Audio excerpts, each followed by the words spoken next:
Chapter 717. Tang Zheng's hand that was holding onto Yi Meiyu froze. He stared at the person who walked out and cried out involuntarily, "Ding dang." Yi Dingdang's face was as calm as the surface of a lake without a single ripple. She coldly said, "Let her go." Tang Zheng released his hand, and when Yi Meiyu regained her freedom, her anger became even stronger. A single sentence from Yi Dingdang was enough to make Tang Zheng obey, but he actually dared to make a move on her, Yi Meiyu. The difference between them was immediately obvious. "Yi Dingdang, you colluded with outsiders to cause trouble in the Ye family. I'll fight it out with you." After saying that, he pounced on Yi Dingdang with bared fangs and brandished claws.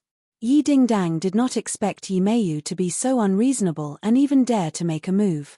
However, at such a close distance, even if her skills were much better than Yi Meiyu's, it would still be useless. Those long nails would definitely scratch Yi Dingdang's delicate skin, and might even leave scars and disfigure her. "How dare you?" Tang Zheng was shocked. His reaction was extremely fast as he blocked Yi Meiyu's path in a flash. Puff! Yi Meiyu's fingernails scratched Tang Zheng's neck, leaving a long mark, but it did not cut through his skin. Instead, Yi Meiyu's fingernails broke with a crack. "Ah!" Yi Meiyu let out a heart-wrenching scream. Holding onto her hand, she immediately retreated and looked at Tang Zheng in shock. She had clearly succeeded, but why was the other party not injured at all? That was impossible. However, she did not know that Tang Zheng had cultivated the primal Chaos Vaja spell. Not to mention his fingernails, as long as he circulated his energy, ordinary weapons would not be able to harm him in the slightest. "You!" Yi Dingdang saw that he had stepped forward bravely to protect her, and her heart couldn't help but be moved. She quickly looked at his neck, deeply afraid that something bad had happened to him. But seeing that there was no serious injury, she swallowed back the words of concern that were about to come out of her mouth. Tang Zheng turned around and looked at Yi Dingdang with a burning gaze. When their eyes met, they could feel each other's breathing. Yi Dingdang quickly lowered her head and said calmly, "You should leave. What's the point of continuing to cause trouble here? Instead, it will only make others laugh. Dingdang, listen to my explanation. There's nothing between me and Princess Anne, it's not like what you think." Tang Zheng immediately seized this opportunity and explained himself. Yi Dingdang said calmly, "What is your relationship with her? What does it have to do with me? You don't have to explain it to me. Dingdang, I know you are still angry at me. The reason why I left this time was because I had something important to do, so I left without saying goodbye. I really had no choice but to do so. I only just found out that you fell sick after I left. It is all my fault. When you were at your weakest, I was not by your side. In the future, I will definitely spend more time with you." Yi Dingdang's eyes showed some fluctuations, but her face didn't change in the slightest. She said, "I don't want to hear this. It's useless for you to say this to me. I also don't need you to accompany me. You have so many women, you can accompany them as much as you want." Tang Zheng finally knew where the crux of the matter was. She wasn't angry with Princess Anne, but his messy relationship with other women. But now that things had come to this, he had no way of abandoning other women. He couldn't do this. It wasn't because he was a playboy, but because of his responsibility as a man. He made a promise to them, so he would use his life to keep this promise. Even if there were many difficulties and obstacles, he would do it regardless of rain or shine. This was a dead end. He couldn't give Yi Dingdang what she needed.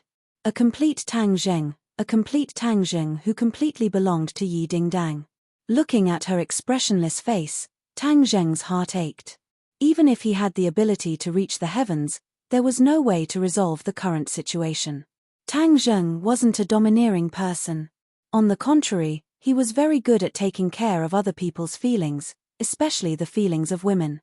He and Yi Dingdang definitely had feelings for each other. After going through so much together, their feelings for each other weren't shallow. But for various reasons, he couldn't meet Yi Dingdang's expectations. Or it could be said that Yi Dingdang had misophobia when it came to relationships. She wouldn't allow her man to be owned by another woman. She needed a complete man. Tang Zheng had a deep sense of frustration. No matter how many difficulties he had experienced in the past and how he had hovered on the edge of life and death, he had never been so depressed. Looking at Yi Dingdang's eyes in a daze, Tang Zheng asked, "Can you really not forgive this?" Yi Dingdang heard the strange emotion in his voice and raised her head. Their eyes met. Yi Dingdang's heart ached, but she still asked loudly, "How do you want me to forgive you? Do you want me to watch you fool around with other women in the future? Do you want me to sleep with other women? Yi Dingdang, can't do it.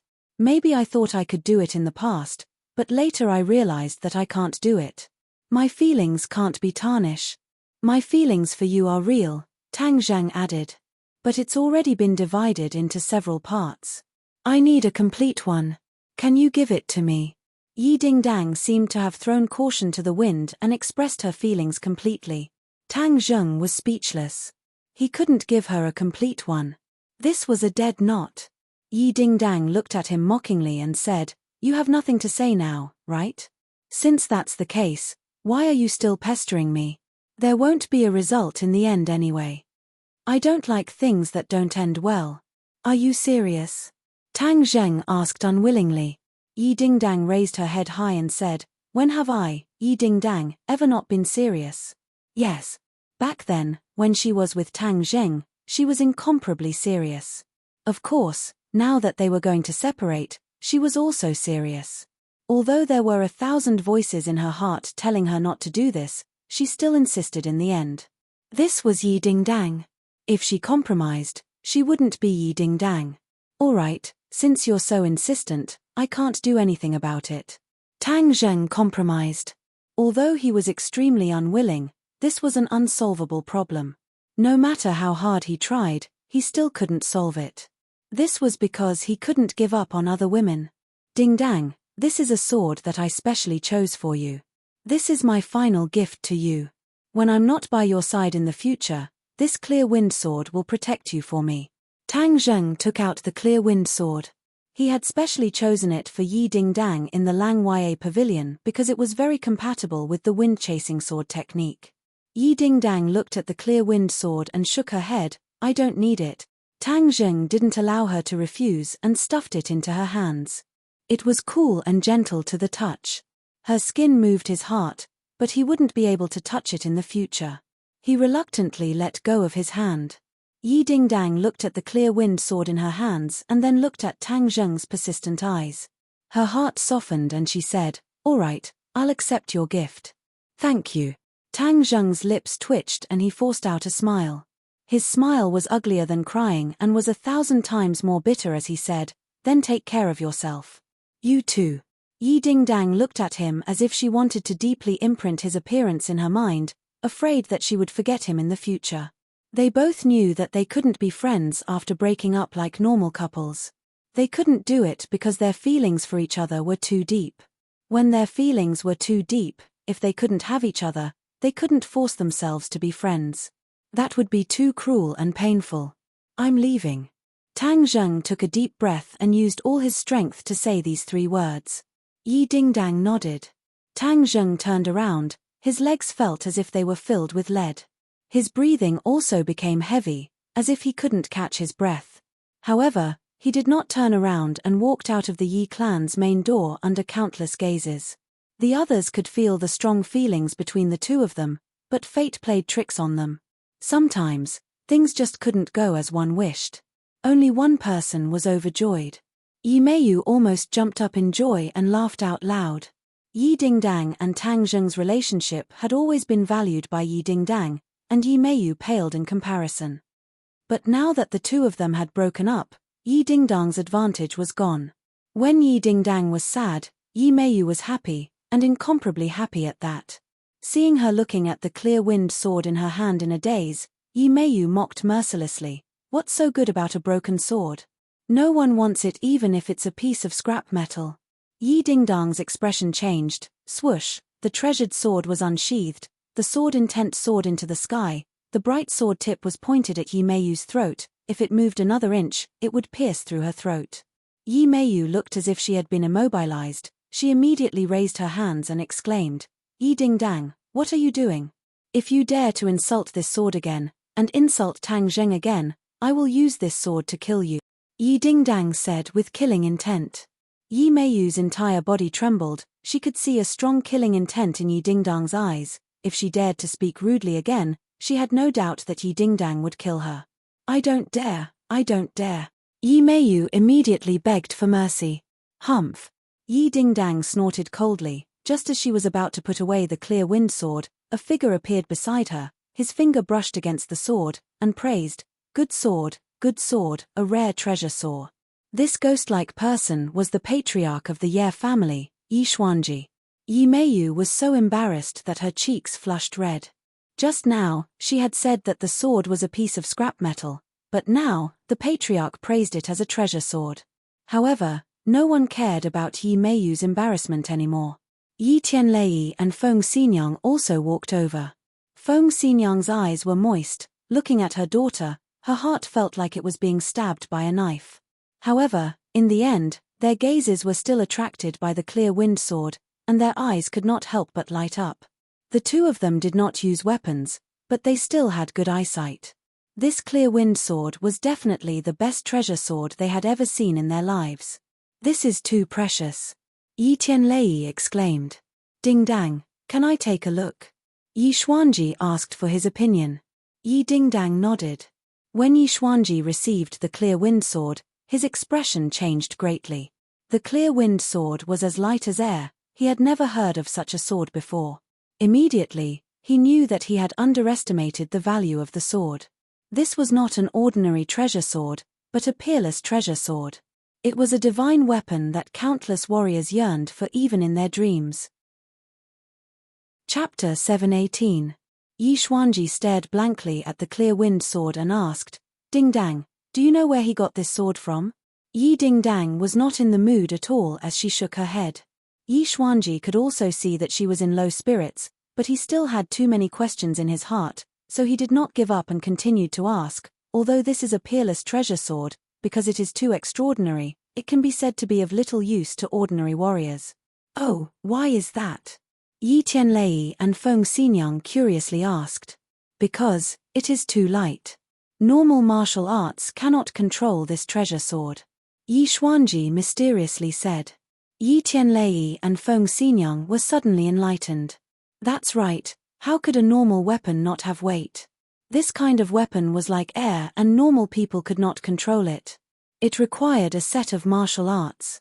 But as far as they knew, they had never heard of this kind of martial arts.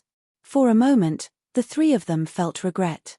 Having a godly weapon but not being able to use it, this was one of the biggest regrets of a martial artist. Yi Dingdang heard their conversation and expressionlessly said, Tang Zheng has already taught me a set of sword techniques that can control this clear wind sword. He has already taught you a set of sword techniques? What sword techniques? The others were shocked as they could not help but recall the time when Tang Zheng taught her the Jade Maiden Heart Sutra. The Jade Maiden Heart Sutra was a rare martial art book for normal martial artists. But in Tang Zheng's hands, it was like a cabbage that was casually given away. The sword technique this time must be even more extraordinary, but Tang Zheng had already taught it to Yi Dingdang without anyone knowing. Even the other members of the Ye family did not know. This was just too shocking. Wind-chasing sword technique. Yi Dingdang indifferently said as she turned around and left. Dingdang, your clear wind sword. Yi Xuanji quickly returned the clear wind sword to her. Although he knew that the clear wind sword was a peerless divine weapon, he would not covet this weapon. Yi Dingdang then took it and rushed into the room with large strides. With a bang, the door was shut tight. The others looked at each other, speechless. Yi Meiyu looked at the tightly shut door with red eyes, thinking that Tang Zheng was really blind, to actually be so good to Yi Dingdang. Not only did he give her such a precious sword, he even matched it with a corresponding martial arts. Why didn't he have this kind of luck? The heavens were unfair. Tang Zheng opened the door in a daze and saw Princess Anne sitting on the sofa, watching TV intently. Princess Anne was wearing a silk nightgown. It was very light, and even a little translucent. Her underwear was faintly discernible, and it was very eye-catching. However, at this moment, it did not attract Tang Zheng's attention at all. Tang Zheng walked past her in a daze, not even looking at her. Tang Zheng, what's wrong with you? And no longer called Tang Zheng an immortal, but called him by his name. Tang Zheng ignored her. In fact, deep down in his heart, he still blamed Princess Anne. If not for her arrival, he would not have ignited the fuse and caused Yi Dingdang to leave him. However, deep down in his heart, he also understood that he was just twisting words and forcing logic to excuse himself. At the end of the day, the crux of all of this was him. If he did not have so many romantic debts, Yi Dingdang would naturally not have left him. Therefore, he forcefully suppressed the disappointment and anger in his heart and did not lose his temper at Anne. And looked at him with a strange expression. How could she, who was extremely smart, not see through Tang Zheng's abnormal reaction? There's a problem. Didn't he go to see Yi Dingdang? Could it be that he had a conflict with Yi Dingdang? And guessed. If there's anything, you can tell me. I can also help you solve your problems. And volunteered and blocked Tang Zheng's way. Tang Zheng casually pushed her away and pressed his hands on her chest. However, the moment he touched her, he pulled away without any improper thoughts. Princess and immediately froze. She watched as Tang Zheng entered the bedroom and closed the door. Her mind was still blank. He actually touched my chest. She, who had been pampered since she was young, had never been taken advantage of by other men. She had a strange feeling in her heart. However, Westerners were much more open-minded in this aspect than Easterners. She did not really hold Tang Zheng responsible for this matter. She only looked at the closed door with a complicated expression. Her hand couldn't help but rub the place where Tang Zheng had pushed her. Inside the room, Marshall was originally lying on the bed. She thought that Tang Zheng would not come back tonight, so she felt a little disappointed. However, when she saw that Tang Zheng had returned, she jumped up from the bed like a carp, but when she saw Tang Zheng's expression, she was stunned. She had been with Tang Zheng for so long, but she had never seen such an expression on his face. It was as if he had lost his soul. Wu's heart skipped a beat as a strong sense of unease and worry welled up within him. She quickly supported him and asked, "What happened to you?" Tang Zheng shook his head and said, "I'll rest for a while." After he finished speaking, he laid down on the bed, his eyes wide open as he stared at the ceiling. Wu was shocked and quickly touched his forehead. He didn't have a fever, but his dark and lifeless eyes made her feel confused. "Tang Zheng, just what happened?" She snuggled up to the bed and stared at him as she asked. Tang Zheng stared at the ceiling, his eyes gradually turning red. The emotions that he had accumulated all the way finally exploded as he said involuntarily, "Ding-dang and I have broken up." Hiss. Wu was so shocked by this news that she sucked in a breath of cold air, her entire body trembling. She was very clear about the inextricable entanglement between Tang Zheng and Yi Dingdang. One had to know that when Wu first met Tang Zheng, Yi Dingdang was by his side and was even being chased by Wu together. Therefore, the two of them shared life and death. This friendship was something that ordinary people would find difficult to achieve. In fact, Wu had to admit that his position in Tang Zheng's eyes was definitely not as high as Yi Dingdang's. However, the two of them had actually broken up. This was no different from a bolt from the blue. Why? Why is she so stupid? Wu asked in disbelief. She really wanted to reach the position that Yi Dingdang had in Tang Zheng's eyes, but that was not something that could be achieved in a short period of time. She did not expect that Yi Dingdang would have such a great advantage, but would voluntarily withdraw. "It's not that she's stupid, it's that I'm a bastard. I'm too greedy," Tang Zheng muttered. He was indeed greedy. He couldn't bear to let go of any woman beside him unless they took the initiative to leave him like Yi Dingdang. Then there was nothing he could do.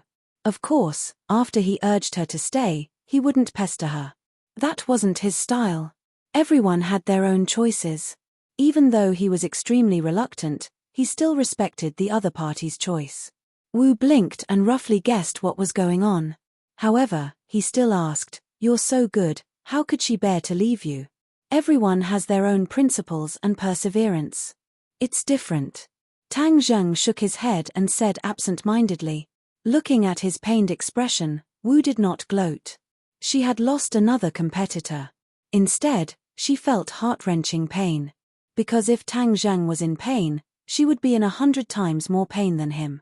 She couldn't help but hug Tang Zheng into her embrace, allowing his head to lean against her full chest.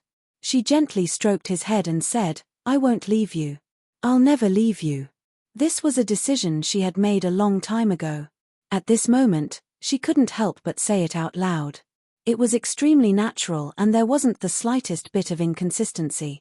Tang Zheng's heart moved. He raised his head, looked at her beautiful face, and asked, "Really?"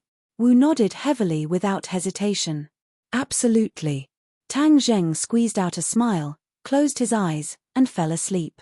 During this period of time, he was simply too tired. His nerves were highly concentrated, and his body and mind were exhausted. After experiencing the unforeseen event with Yi Dingdang, his body and mind were even more exhausted. He couldn't help but fall asleep in Wu's embrace. Wu's embrace was very warm and soft, giving him an unprecedented sense of peace. Wu was slightly startled. Looking at him sleeping soundly like a mischievous boy, the corner of his mouth couldn't help but reveal a smile. He hugged him even tighter, pressed his face against his face, and smelled the scent of his body. His heart was exceptionally satisfied. Early in the morning, the first ray of sunlight shone in through the window. Tang Zheng opened his eyes in a daze. "Hey, why is it so soft?" He rolled his eyes and discovered that he was actually lying in Wu's embrace. His head was resting on her chest, and that beautiful hemisphere had been pressed to the point of being deformed. He suddenly realized what had happened last night. He had actually fallen asleep just like that. She had hugged him all night. He slightly got up, wanting to crawl out of her embrace, but heard a groan. Wu Yuyu woke up, and when she saw Tang Zheng on her chest, her face immediately flushed red. She looked flustered and stammered, "You're awake?" Tang Zheng squeezed out a smile and said, "Yes, I'm awake." After saying that, he quickly got up from her body. "Thank you for last night. You should have woken me up. You must be exhausted after sitting like this for an entire night." "I'm fine. Seeing how tired you are, I can't bear to wake you up." Wu Hu did not finish her sentence. In fact, she also enjoyed the feeling of Tang Jing lying in her embrace. If the two of them could lie together like this for the rest of their lives, it would be a great blessing. "Last night, Wu said hesitantly. Tang Zheng waved his hand and said, "Everything is in the past. A new day, a new beginning." Obviously, after a night of adjustment, Tang Zheng's emotions had recovered by 70 to 80%. As a man, he would not be so wishy-washy as to immerse himself in pain. That was not his style. No one who was decisive enough to kill would do that. "I'm going to class today. You can arrange your own time." Wu nodded in agreement. Opening the door and walking out, Princess An immediately stared at the two of them with a thought-provoking gaze. Last night, the two of them had actually slept in the same room. She did not need to waste her brain cells to guess what had happened. In fact, in the middle of the night, she really wanted to listen to the corner of the wall. However, she had renovated the room and the soundproofing effect was too good. She could not hear anything. Looking at Wu's exhausted appearance, Princess An understood tacitly. She thought that the two of them must have tossed and turned for the entire night. Her eyes subconsciously looked towards Tang Zheng's lower body. Chapter 719. Princess An did not have the chance to gossip about what Tang Zheng and Marshall did last night because Tang Zheng directly left after washing up. Princess An immediately chased after him but found that he had already disappeared. She could only fiercely stomp her feet to vent the dissatisfaction in her heart. Early in the morning, Tang Zheng returned to room 502. His roommates were still sleeping soundly. When they saw Tang Zheng, they all jumped out of bed as if they had seen a ghost. They circled around him a few times and said, "Old three, this time you disappeared for so long. Are you all right?" Tang Zheng gave a knowing smile and shook his head saying he was fine. TSK, old three, this time you played too big. Yi Dingdang is very angry with you. You have to think of a way to calm her down." Tang Zheng's expression darkened and said, "I broke up with her." Broke up? The three of them were all shocked as if they had seen a ghost. They looked at him in disbelief and said, "Old three, you can't be serious, right?" "It's true," Tang Zheng said solemnly. The three of them looked at each other in dismay. They had always thought that Tang Zheng and Yi Dingdang would walk together in the end. Yi Dingdang's valiant and heroic appearance was not something an ordinary person could handle. But they never thought that fate would make a fool of them and the two of them would break up. The three of them secretly sighed and patted Tang Zheng's shoulder. They said with a heavy tone, "Old three, a real man does not have to worry about not having a wife. Even if you give up this big tree, there is still a forest." Tang Zheng did not want to continue this topic and asked, "Did anything happen in school recently?" "Oh, there is one thing.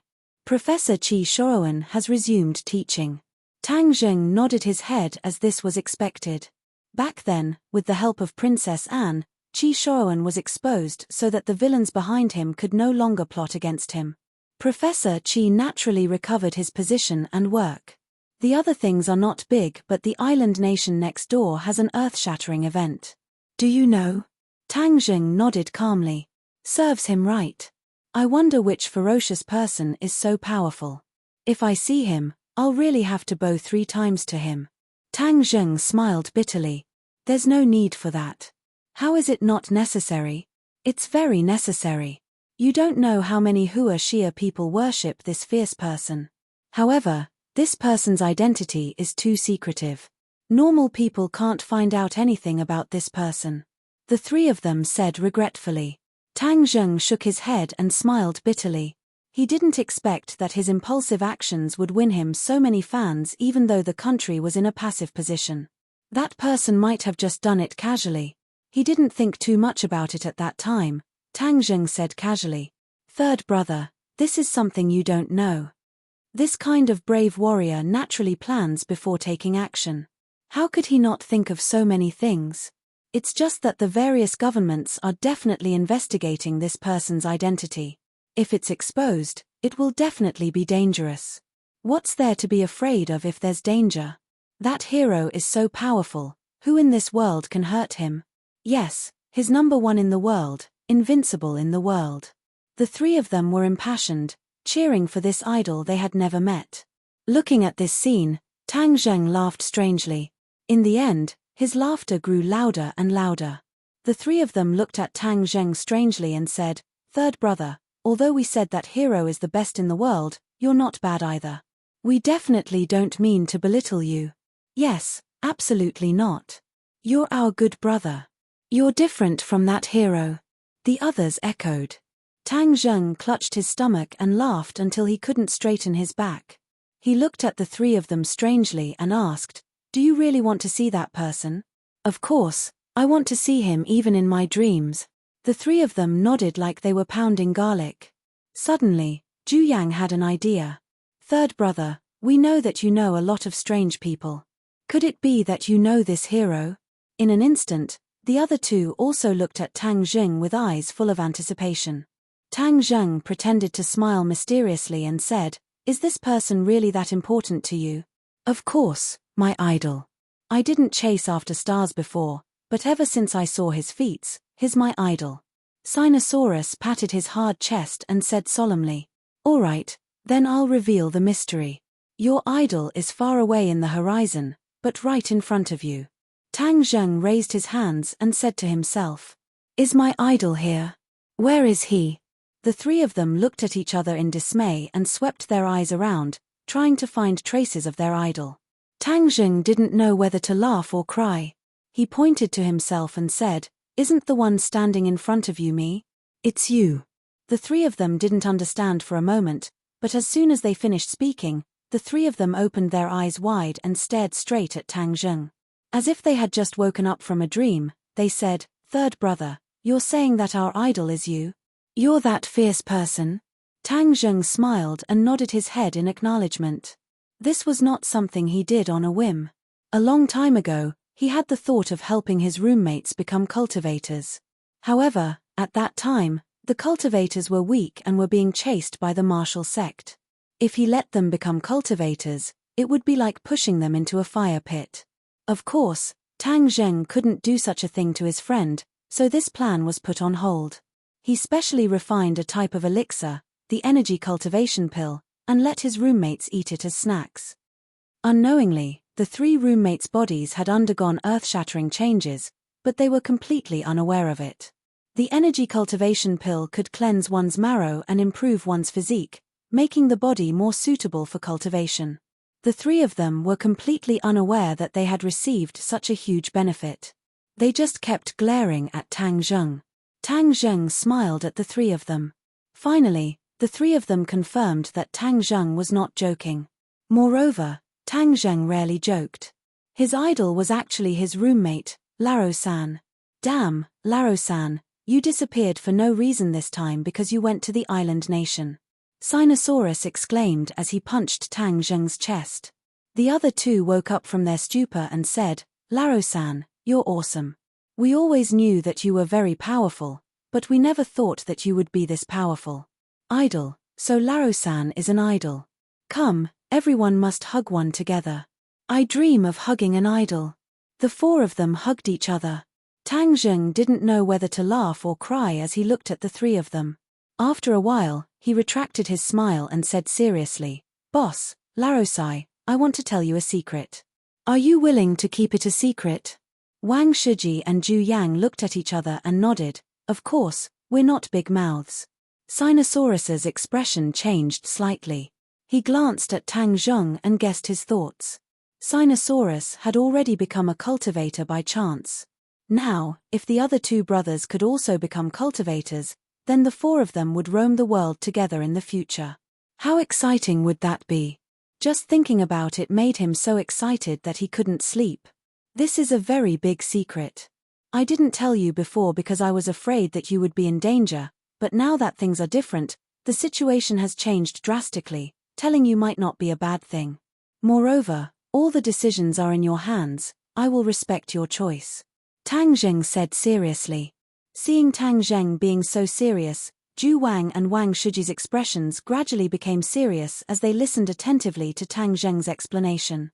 There are three types of people in this world. One is an ordinary person, and the other is a martial artist. You are relatively familiar with these two types of people, but there is a third type of person that you have never heard of. What is the third type of person? The two of them asked curiously at the same time. Cultivator. Tang Zheng said resolutely, cultivators are very different from the first two types of people. When their strength is cultivated to the extreme, they can move mountains and overturn seas. A single person can resist thousands of soldiers and horses. In short, this kind of person's strength seems to have no upper limit. It is completely beyond the imagination of ordinary people. The two of them were dumbstruck. This information had completely overturned their previous understanding. Zhu Yang had an idea. He stared at Tang Zheng and asked, Laro-san, then you are a cultivator? Tang Zheng nodded truthfully. Not only am I a cultivator, Lao-er has also been a cultivator for a long time. Lao-er? Their gazes immediately locked onto the tall Sinosaurus. Sinosaurus scratched his head in embarrassment and said, Laro-san and Laro-sai, don't be angry. We didn't tell you the truth this time because we had no choice. Moreover, I only became a cultivator at the beginning of this semester. All of this is thanks to Laro-san, otherwise I would have lost my life long ago. F***ck, doesn't that mean that we have two cultivators in our dorm? Of course. Tang Zheng nodded and added, furthermore, how many cultivators we have in our dorm in the future will depend on your attitudes.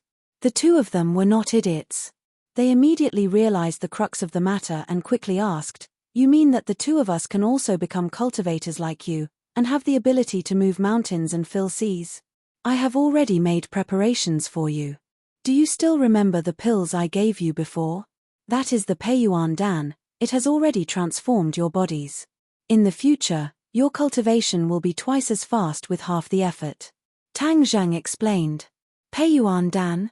Not only Wang Zhu and Zhu Yang, even Sinosaurus had a face full of surprise as he exclaimed, the little bin-like thing you gave us before was actually a pill to help us improve our physique. You're being too good to us. We're all brothers, so this is what we should do. Laro-san, Laro-sai, then discuss it and see if you're willing to become a cultivator. Zhu Yang asked, are you saying that we can gallop around the world like you in the future? Of course. But why did you tell us before? What exactly happened to the situation? It's hard to explain in a few words. But one thing is certain, the world of the past will never return. Cultivators will quickly rise in this world and have a place for themselves. Tang Zheng said resolutely. Although he was not willing to bring back the cultivators of the sky beyond heaven, it did not mean that he did not welcome other cultivators. If the other party was a native cultivator of this world, then he would definitely welcome them with open arms. Chapter 720. In the face of such a good thing, Zhu Yang and Wang Shiji agreed without any hesitation. Every man yearned to become stronger from the bottom of his heart and had a dream of becoming a hero. Now that the opportunity was right in front of him, wouldn't he be a fool if he didn't seize it immediately? Tang Jing immediately taught them the basic knowledge of cultivation, and also taught them the god-killing method that he had taken out from the Langya Pavilion. After that, the four of them went to class. After experiencing the continuous battles of the island nation and returning to the peaceful life of a university, Tang Zheng's heart couldn't help but calm down. Furthermore, he had delayed too many classes, so he had to make up for it as soon as possible. Although going to school was only a kind of experience for him, he still took it very seriously. The other students were already used to Tang Zheng's elusive appearance. This archaeology department, or even Yenqing University's anomaly, was far from what others could compare to. During this period of time, he was prepared to stay in school for a while. Moreover, with Princess Anne at home, he would definitely be harassed when he went back. In addition, he had originally planned to meet Liu Qingmai, but she seemed to have transformed into a workaholic and was still on a business trip. As for the company, with Mu Hongyang overseeing it, he did not need to ask about it. As a result, he became the most idle person. Of course, this was only on the surface. He still had a lot of things to do. This island nation experience had given him a lot of inspiration and benefited him a lot. Every battle that he had experienced was worth reflecting on. This was very beneficial to his cultivation. In addition, he had already cultivated to the 9th level of Anidia, and was only a step away from the Aurus core stage. This was a very critical moment. He had to cultivate well and condense a golden core. This was an extremely important period for a cultivator. If he failed to condense a golden core, then he would be rejected from entering the golden core stage. He would no longer have the opportunity to improve his cultivation, which would undoubtedly be a fatal blow. Furthermore, the higher the quality of the condensed Aurus core, the faster his future cultivation would be. After class, the few of them ate dinner together. Just as they were about to return to the dormitory, they were stopped by Yi Dingdang's roommates. The three women were like three tigresses who came to denounce them. They already knew that the two of them had broken up. Of course, they believed that Tang Zheng had abandoned her and hurt Yi Dingdang. Fortunately, his roommate came to his rescue, and Tang Zheng was finally able to escape from the women's battle of words. Of course, he did not blame the three of them. They stood up for Dingdang, and this kind of friendship was rare and precious. It made him feel gratified for Dingdang. He walked around the campus aimlessly, looking at the lush trees and the various teaching buildings hidden under the big trees. He realized that he had not seriously strolled around the campus, and the school was so unfamiliar to him. Thus, he strolled around the campus alone, like a lonely traveler, blending into the beautiful scenery of the campus. Unknowingly, he arrived in front of an office building. He suddenly remembered that Professor Qi Shaowen's office was inside, so he walked in. When he opened the door, he found that the room was full of documents. Professor Qi was buried in all kinds of documents, and his thin body was almost buried by the documents. He flipped through all kinds of documents as if there was no one around. His expression was sometimes excited, sometimes depressed, like a madman. Tang Zheng was shocked. Didn't Professor Qi already return to work? How did he become like this? He looked even more down and out than before. Professor Qi. Tang Zheng called out softly. Professor Qi did not raise his head and said, "You're a delivery man, right? Put the food on the table. The money is on the table, take it yourself." Delivery? Tang Zheng was stunned and looked at the table by the door. There was indeed money on the table, and the trash can beside it was full of fast food boxes. He didn't even have time to go out for a meal, and he stayed in the office all this time? Tang Zheng was shocked. This was like going crazy. He strode over and snatched the documents from his hands. Professor Qi resisted and tried to take them back, but when he raised his head and saw Tang Zheng's face, he was stunned and said, "Tang Zheng, why are you here?" Tang Zheng did not know whether to laugh or cry. "Professor Qi, what's wrong with you?" "I'm fine. I'm just researching." "There's no need to be so crazy about researching. Your body can't take it." "What's wrong with this?" "When I was young, I did research for days and nights without sleep." Tang Zheng looked at the bony Professor Qi and shook his head. "But you're not the same as when you were young." Professor Qi turned a deaf ear and said, "Tang Zheng, you came at the right time. I've made some new discoveries recently, and I'm sure you'll be interested." "Professor Qi, it won't be too late for you to rest first." Looking at his appearance, Tang Zheng was worried that he would collapse at any moment. Professor Qi was in high spirits and said, "What's the point of resting? That's just a waste of time. Why don't you take a look at this?" Professor Qi pulled out a picture from a pile of documents. "What is this?" Tang Zheng took it and looked at it. It was a bronze mask, and he felt a sense of déjà vu. He suddenly slapped his head as he finally remembered where this feeling came from. When Professor Qi gave him his first class, he brought a bronze mask. Tang Zheng also saw a flow of air in the mask. This flow of air was pure spiritual energy, and after absorbing this spiritual energy, his true qi actually increased. Not only that, if the spiritual energy was abundant enough, it could also nourish the 9 revolving pill furnace and increase its quality. In short, this spiritual energy was too important. Later on, he saw a similar antique in Old Wei's antique shop, Imperial Treasury. Later on, he found out that these antiques were ancient sacrificial tools, but after that, he never saw another similar antique again, so Tang Zheng forgot about it. He never thought that he would see it again today. Moreover, it was clear that the bronze mask in this picture was different from the one he saw before. Seeing Tang Zheng's expression change, Professor Qi proudly said, "Haha, I knew you'd be interested." "Professor Qi, did you find this kind of mask again?" Tang Zheng curiously asked. Professor Qi nodded, "Of course. Actually, this is a big surprise." "Oh, why do you say that?" Tang Zheng was also interested. One day, someone went to Old Wei's Imperial Treasury to sell antiques, and one of the items was this mask. Old Wei remembered that you liked this kind of thing, so he bought it on the spot. However, there was a pleasant surprise, and that was that there was another item, which was this. Professor Qi flipped through another photo. This was a painting that had been taken. On it, there was a rough outline of a scene. This was the construction of a palace. The palace towered into the clouds, and the materials were very large. Giant stones and giant trees, giving people a very shocking feeling. In front of the palace, there was a tall altar, and according to the scale of the picture, this altar was the size of 10 football fields. A group of people stood on the altar, densely packed, but the appearance of these people could not be seen clearly because each of them was wearing a bronze mask. Hiss! Tang Zheng sucked in a breath of cold air. With so many bronze masks, how much spiritual energy did they contain? If they were to absorb it, then the effect would be too great. How is it? Professor Qi stared at Tang Zheng with a burning gaze, and asked with a bit of pride. Tang Zheng suddenly raised his head and stared at Professor Qi. "Is this picture real?"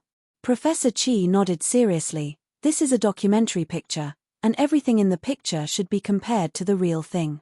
Although the things in the picture are too shocking, I believe that it is real." Tang Zheng also had this kind of intuition. There are many parts of Huashia's history that are not very clear, and it is intermittent. Especially the ancient era, it is basically blank, and many of them are filled in by myths, as if someone is deliberately hiding the history of the ancient era. However, that period of history is often very fascinating to historians, but there has been no strong evidence to prove or study that period of history. This painting gave me an idea. Perhaps this is the key to unlocking that magnificent and mysterious period of history. Professor Qi's eyes were shining, and his thirsty look made people unable to help but laugh. Ancient era. Tang Zheng subconsciously muttered. He remembered Caillou, 100 Change Star-Lord. Weren't they people from the ancient era? They definitely knew about that history, and now Tang Zheng's body had the heart of Caillou. He also urgently wanted to know about that history. In addition, he was also a Skywalker, and Caillou was also a Skywalker. How did Skywalkers come to be? What secrets did Skywalkers have? Modern people couldn't answer, but maybe if they traced back to the ancient era, they would be able to find something. Are you interested? Professor Chi asked. Tang Jing nodded. Where is the person who sold these antiques? Professor Chi's face darkened. Gone. Gone. Tang Zheng was disappointed. How can you let him go? This is a big discovery. Professor Chi said helplessly, I also asked Old Wei the same thing, but at that time he didn't completely discover the value of these antiques, so he didn't let the seller stay, and according to Old Wei, the seller didn't come with good intentions, he was not a good person. Tang Jing didn't care, he himself was not a good person, why would he be afraid of evil people?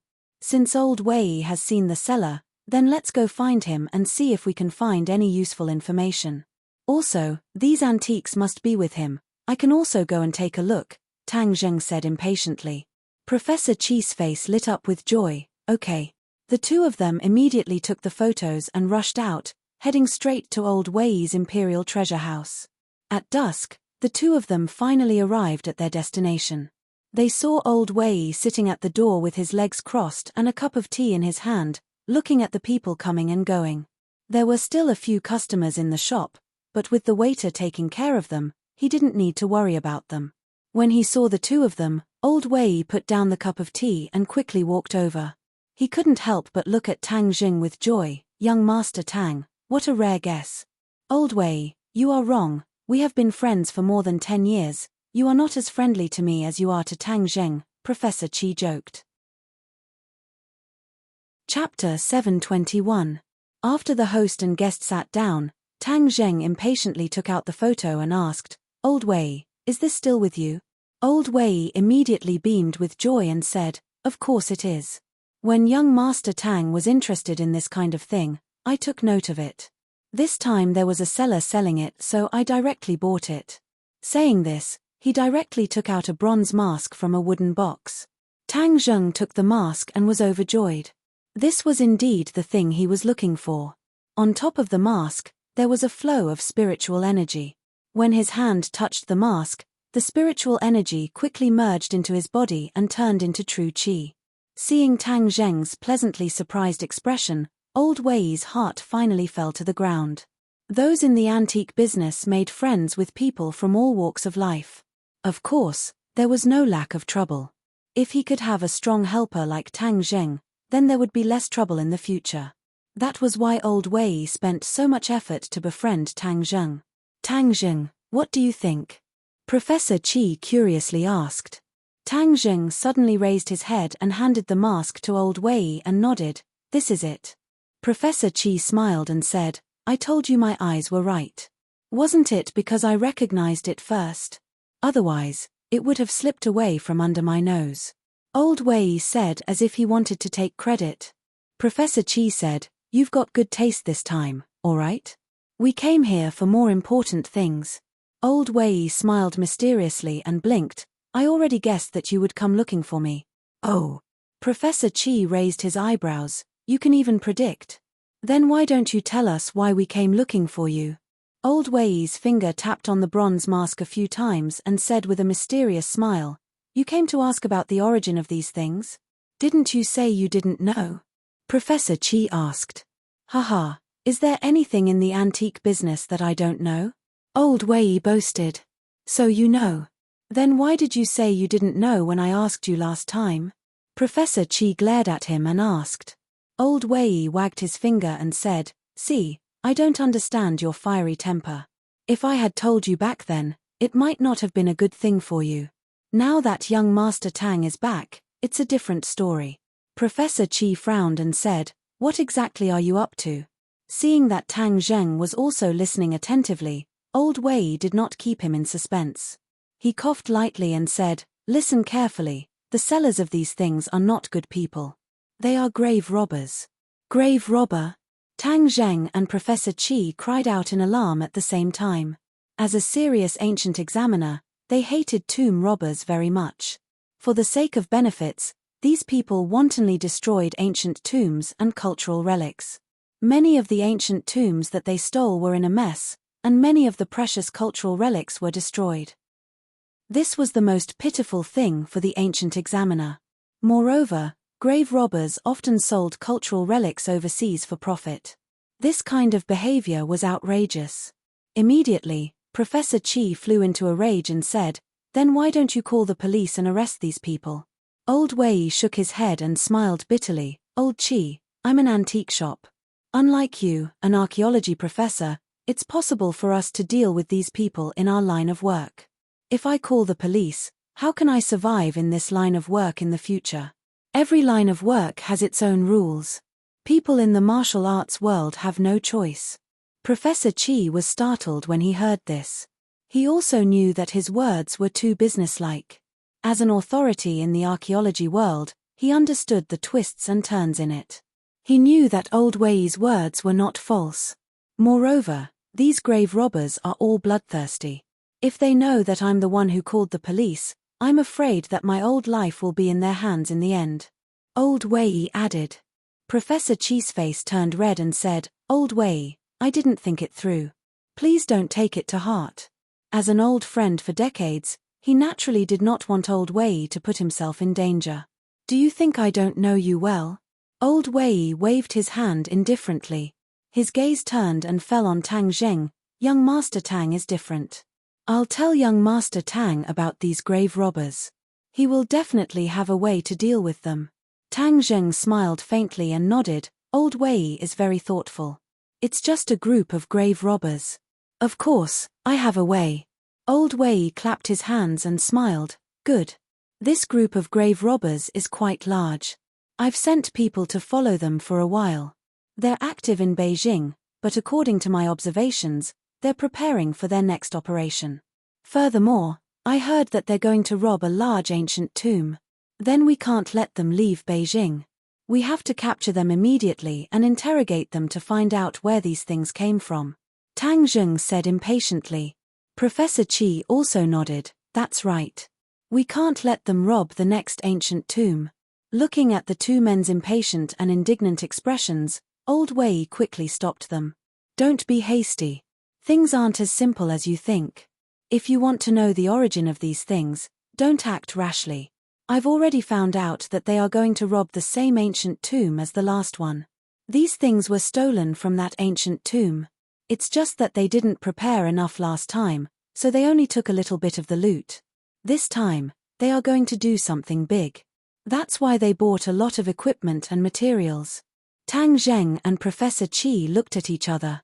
They were overjoyed. This way, they would be able to find the source.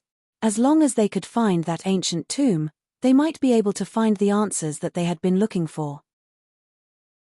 Tang Zheng was very excited. If they could really solve many of the ancient secrets, or the secrets of the Skywalkers, then it would be very important to him. It was even more important than increasing his cultivation by a few levels. Professor Chi rubbed his palms together and said, "So you're saying that we have to follow them all the way, like the mantis stalking the cicada, unaware of the oriole behind?" Old Wei nodded. "Of course. Then hurry up and tell us the location. We will follow those damn tomb robbers." "Old Chi, don't be so anxious. If you act too hastily and alert the enemy, then the gains won't make up for the losses." Old Wei hurriedly advised, "This group of people won't leave the capital so soon. They're still preparing. When they are about to leave, I will inform young Master Tang, and he will follow them." "I want to go too." Professor Chi volunteered. Old Wei frowned. "Old Chi, you are not a young man anymore. You will definitely not be safe if you follow those tomb robbers. Are you sure your body can do it? It will be bad if you cause trouble for young Master Tang." "No, I have to go." Professor Chi insisted. The temptation this time was too big. Professor Chi couldn't resist at all. Looking at his stubborn eyes, Tang Zheng's heart moved. "It's okay, I will take care of you when the time comes." Professor Chi had helped him so much, so how could Tang Zheng leave him alone? Even if it was a little more burden, he didn't care. In fact, Tang Zheng had another idea in his mind. Why don't he just directly knock on their door and force them to tell him the location of the ancient tomb? But after thinking about it, these tomb robbers still had accomplices, so he had to cast a long line to catch a big fish and catch them all in one fell swoop. He couldn't let any fish escape the net, otherwise it would be a disaster for the archaeological world. Seeing that Tang Zheng had agreed, Professor Qi was ecstatic. He shook Tang Zheng's hand excitedly. Old Wei helplessly shook his head and could only agree. "Oh right, take out that painting and let Tang Zheng take a look," Professor Qi urged. Old Wei took out another painting. This painting was already somewhat damaged. Tang Zheng glanced at it and found that there was no movement of spiritual energy, but seeing the painting with his own eyes, he still felt deeply shaken. The towering palace, the huge altar, and the mysterious sacrificial ceremony all exuded a mysterious aura. This painting doesn't have any spiritual energy. It seems that not everything in the ancient tomb contains spiritual energy. Tang Zheng came to a conclusion. He wasn't disappointed. Instead, he felt that it was normal. If everything contained spiritual energy, it would be an unimaginable amount. After chatting for a while, he left and went back to wait for Old Wei's news. Since there were still a few days before departure, Tang Zheng decided not to return to the dormitory. He decided to use this time to calm down and cultivate. Where was the best place to cultivate in the capital? Of course, it was the Imperial City. Moreover, his dragon god technique had made a breakthrough and he had gained a lot in the Langya Pavilion. It was a good opportunity to communicate with the five-clawed golden dragon. The Imperial City was particularly quiet at night. Without the hustle and bustle of tourists during the day, it was like a sleeping lion. He went to the bottom of the Imperial City with ease and saw the five-clawed golden dragon. However, the five-clawed golden dragon complained to him. This was because he didn't bring Xiao Bai with him. The five-clawed golden dragon seemed to have established a deep friendship with Xiao Bai. Although the five-clawed golden dragon still didn't understand Xiao Bai's origins. However, the five-clawed golden dragon's attention was attracted by Tang Zheng's cultivation. In just a few days, Tang Zheng had risen several levels. More importantly, his dragon god technique had actually reached the 3rd level. The five-clawed golden dragon's huge eyes widened. Although it had already expected this, it was still shocked by this rocket-like speed. He chattered and excitedly said that he would see the light of day soon. After it calmed down for a while, Tang Zheng talked about what he had seen and heard in the island nation. When he mentioned the Yamata no Orokai, the five-clawed golden dragon's eyes immediately lit up. It exclaimed, "You saw the Yamata no Orokai?" Seeing his big reaction, Tang Zheng was quite curious and asked, "Yes, isn't it said that the Yamata no Orokai almost transformed into a 9-clawed golden dragon? It's more powerful than you, right?" The five-clawed golden dragon nodded and said, "Of course it's more powerful than me." This matter caused quite a stir in the dragon clan. If such a murderous Yamata no Orokai transformed into a dragon, it would be the greatest irony and insult to the dragon clan. However, wasn't he destroyed by a mysterious person in the end? "So, your dragon clan should thank this person," Tang Zheng joked. The five-clawed golden dragon nodded seriously. "Yes, but do you know who this person is?" Chapter 722. Seeing Tang Zheng shake his head, the five-clawed golden dragon smiled as if he had already expected this reaction. He solemnly said, "This person is the first emperor of the human world, Qin Shi Huang." Qin Shi Huang? Tang Zheng was startled. Anyone who studied history would know this person. In the past, Hua Xia was filled with warlords and 7 countries roamed freely. Qin Shi Huang established a prosperous era and destroyed the 6 countries, unifying the world. From then on, Hua Xia entered a new era.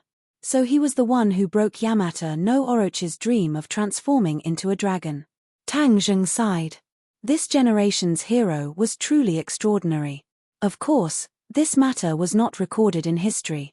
Let me tell you, the Qin Shi Huang that you humans know is only the tip of the iceberg. You don't even know his true identity. Why was he able to destroy the 6 countries and unify the world? At that time, the world was filled with experts. What did he rely on to accomplish this? The five-clawed golden dragon continued to ask. Tang Zheng was confused. How could he know these things?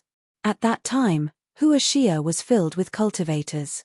Each country had a large number of experts. You can imagine how terrifying that battle was and how powerful each country was. But Qin Shi Huang was able to accomplish this in a short 10 years. What he relied on was his identity. What identity? Tang Zheng's eyes shined as he asked. A celestial. What? A celestial? Tang Zheng was shocked. He almost jumped up. How could there be another celestial? Kai was a celestial.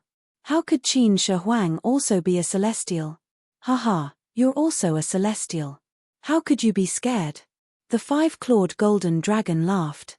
Tang Zheng helplessly smiled. It was precisely because he was a celestial that he was scared. The identity of a celestial was filled with too many unknowns. Is being a celestial not good? How many people dream of being a celestial? The five-clawed golden dragon disapprovingly said. You said that Qin Shi Huang's identity as a celestial had something to do with unifying the world. What is the connection? Tang Zheng changed the topic. The five-clawed golden dragon unhappily glared at him and said, of course it has something to do with it. Skywalker's cultivation speed is extremely fast. They are blessed by the heavens. They will always do something that will shake the heavens and shake the earth. This is destined to be an extraordinary life. What is so strange about unifying the world? Then why didn't he live a long life? The five-clawed golden dragon sighed and said, a celestial's cultivation is profound, and their lifespan is naturally not short. However, Qin Shi Huang unified the world and killed who knows how many people. The sin of killing was too heavy, and it harmed the harmony of the heavens. The heavens punished him, and even though he was a celestial, he couldn't live to 100 years old. You should know that he sent people everywhere to search for the immortal recipe for immortality, but in the end, they still found nothing. This is his fate. Tang Zheng sighed faintly. A prodigy of a generation had fallen just like that. However, the matter of killing caused Tang Zheng to become vigilant, and he asked curiously, isn't the world of cultivators a place where the strong preys on the weak? Why can't we kill? Of course you can. The five-clawed golden dragon said, it's just that Qin Shi Huang's sin of killing is too heavy. The number of people who died in his hands is no less than 1 million. This kind of sin of killing is not something that the heavens can tolerate. With 1 million lonely souls haunting him, ordinary people would have died a long time ago. It is already commendable that he could live for so long. Tang Zheng heaved a sigh of relief. This did not affect him much. He was not a homicidal maniac. How could he kill so many people? Moreover, he was not in a hurry to save people, especially to the general public. He was still benevolent. Since Qin Shi Huang was so powerful, why didn't he directly kill Yamata no Orokai and let it escape? The five-clawed golden dragon snorted and said, you think too simply. Do you know how powerful Yamata no Orokai was when it transformed into a dragon? In this world, except for Qin Shi Huang, there is no second person who can do this. Moreover, Qin Shi Huang was haunted by 1 million lonely souls and his strength was greatly reduced, so dealing with Yamata no Orokai was already very difficult.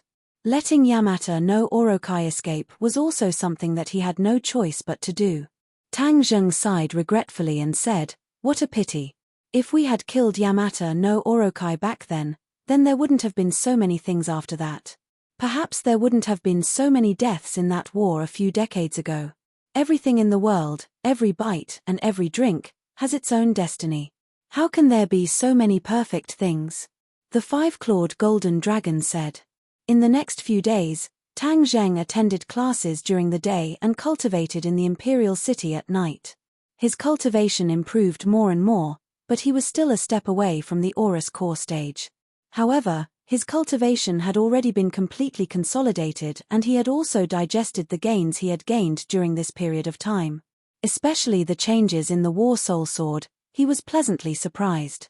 The black spots on it were getting fewer and fewer, and the dazzling sword body was slowly being exposed, as if it was undergoing a transformation.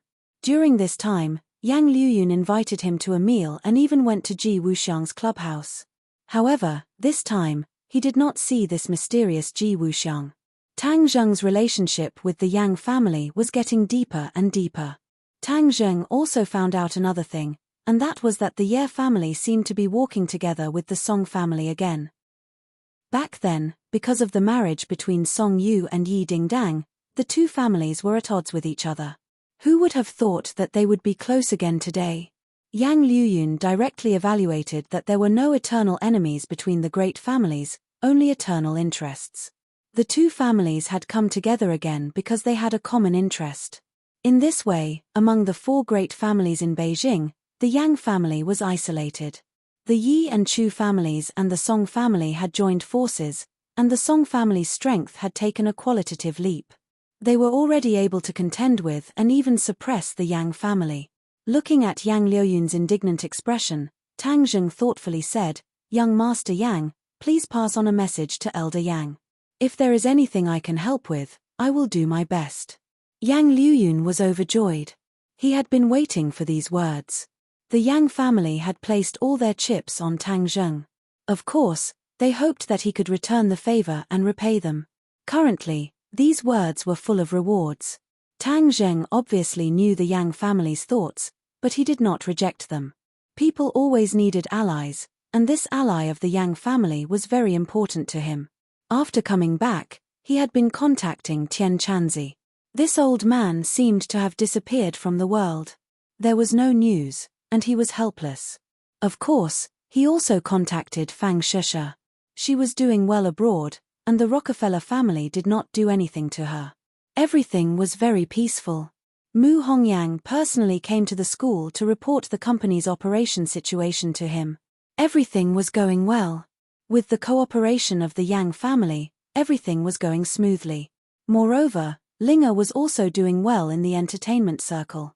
Since the incident with Ji Wuxiang's club last time, Linga's path to stardom had been smooth. Releasing albums, shooting movies, everything was proceeding in an orderly manner. Her popularity had soared, and she was already recognized as a rising star in the entertainment circle. However, there were also things that occasionally caused ripples in Tang Zheng's heart, and that was when he bumped into Yi Dingdang a few times on campus. However, Yi Dingdang completely treated him as air, brushing past him and never looking at him again, causing him to sigh. He had already been repeatedly urged by the five-clawed golden dragon to bring Xiao Bai to the imperial palace. In order to not listen to its nagging, Tang Zheng decided to go home once. Moreover, he specifically chose to go home during the day in order to avoid meeting Princess Anne. When he opened the door, as expected, he did not see Princess Annie. Marshall and Lil White were both at home, and when they saw him, a hint of pleasant surprise flashed through the depths of Marshall's eyes. Like a little wife who had reunited after a long time, they warmly welcomed him.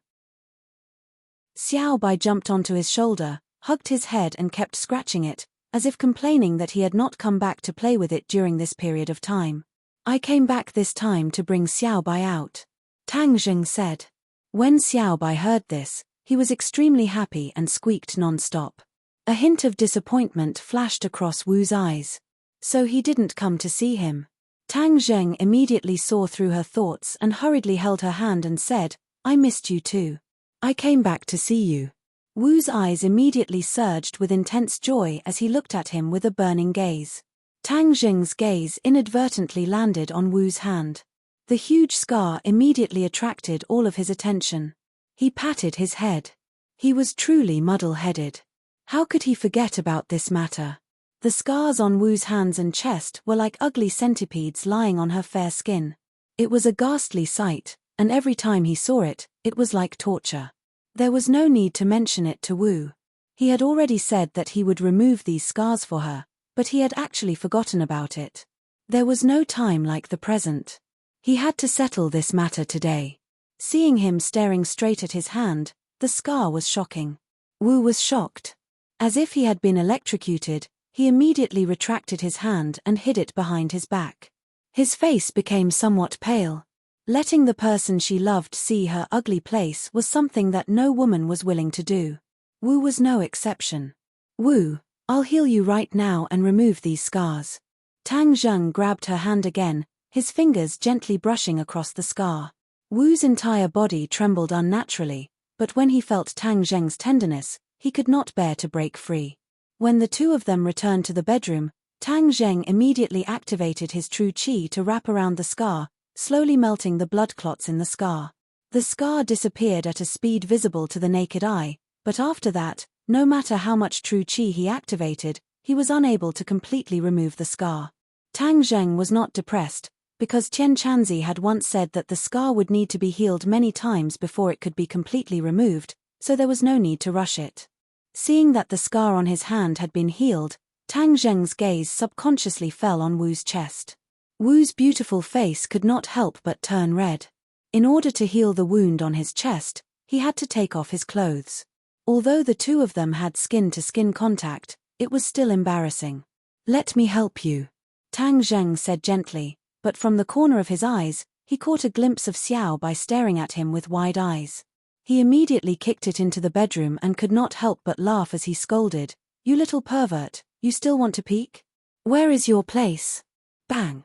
The door closed, leaving only the two of them in the room.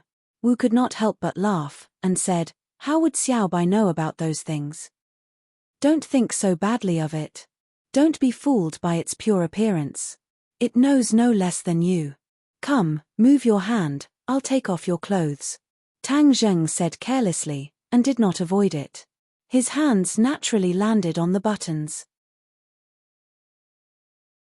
Chapter 723. The buttons were like little fairies, lightly jumping out of the buttonhole.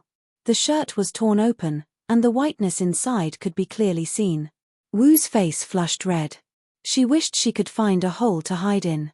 Killing enemies on the battlefield was not as uncomfortable. But in order to get rid of that ugly scar, she could only endure it. She secretly sized up Tang Zheng and found that his eyes were as clear as water, without the slightest bit of desire, just like a doctor treating a patient. She could not help but heave a sigh of relief, but also feel a little disappointed. Not long later, Marshall's chest was completely exposed in front of Tang Zheng's eyes. Although he had seen it a few times, it was still so beautiful that it could captivate one's soul. Tang Zheng took a deep breath and gently covered his chest with his palm. The warm and delicate feeling caused his heart to ripple. True qi gushed out and wrapped around the wound. The warm feeling made Marshall feel comfortable and even more alluring. Tang Zheng calmed himself down with great difficulty and managed to suppress the impulsive demon in his heart. Only then did he complete the healing process.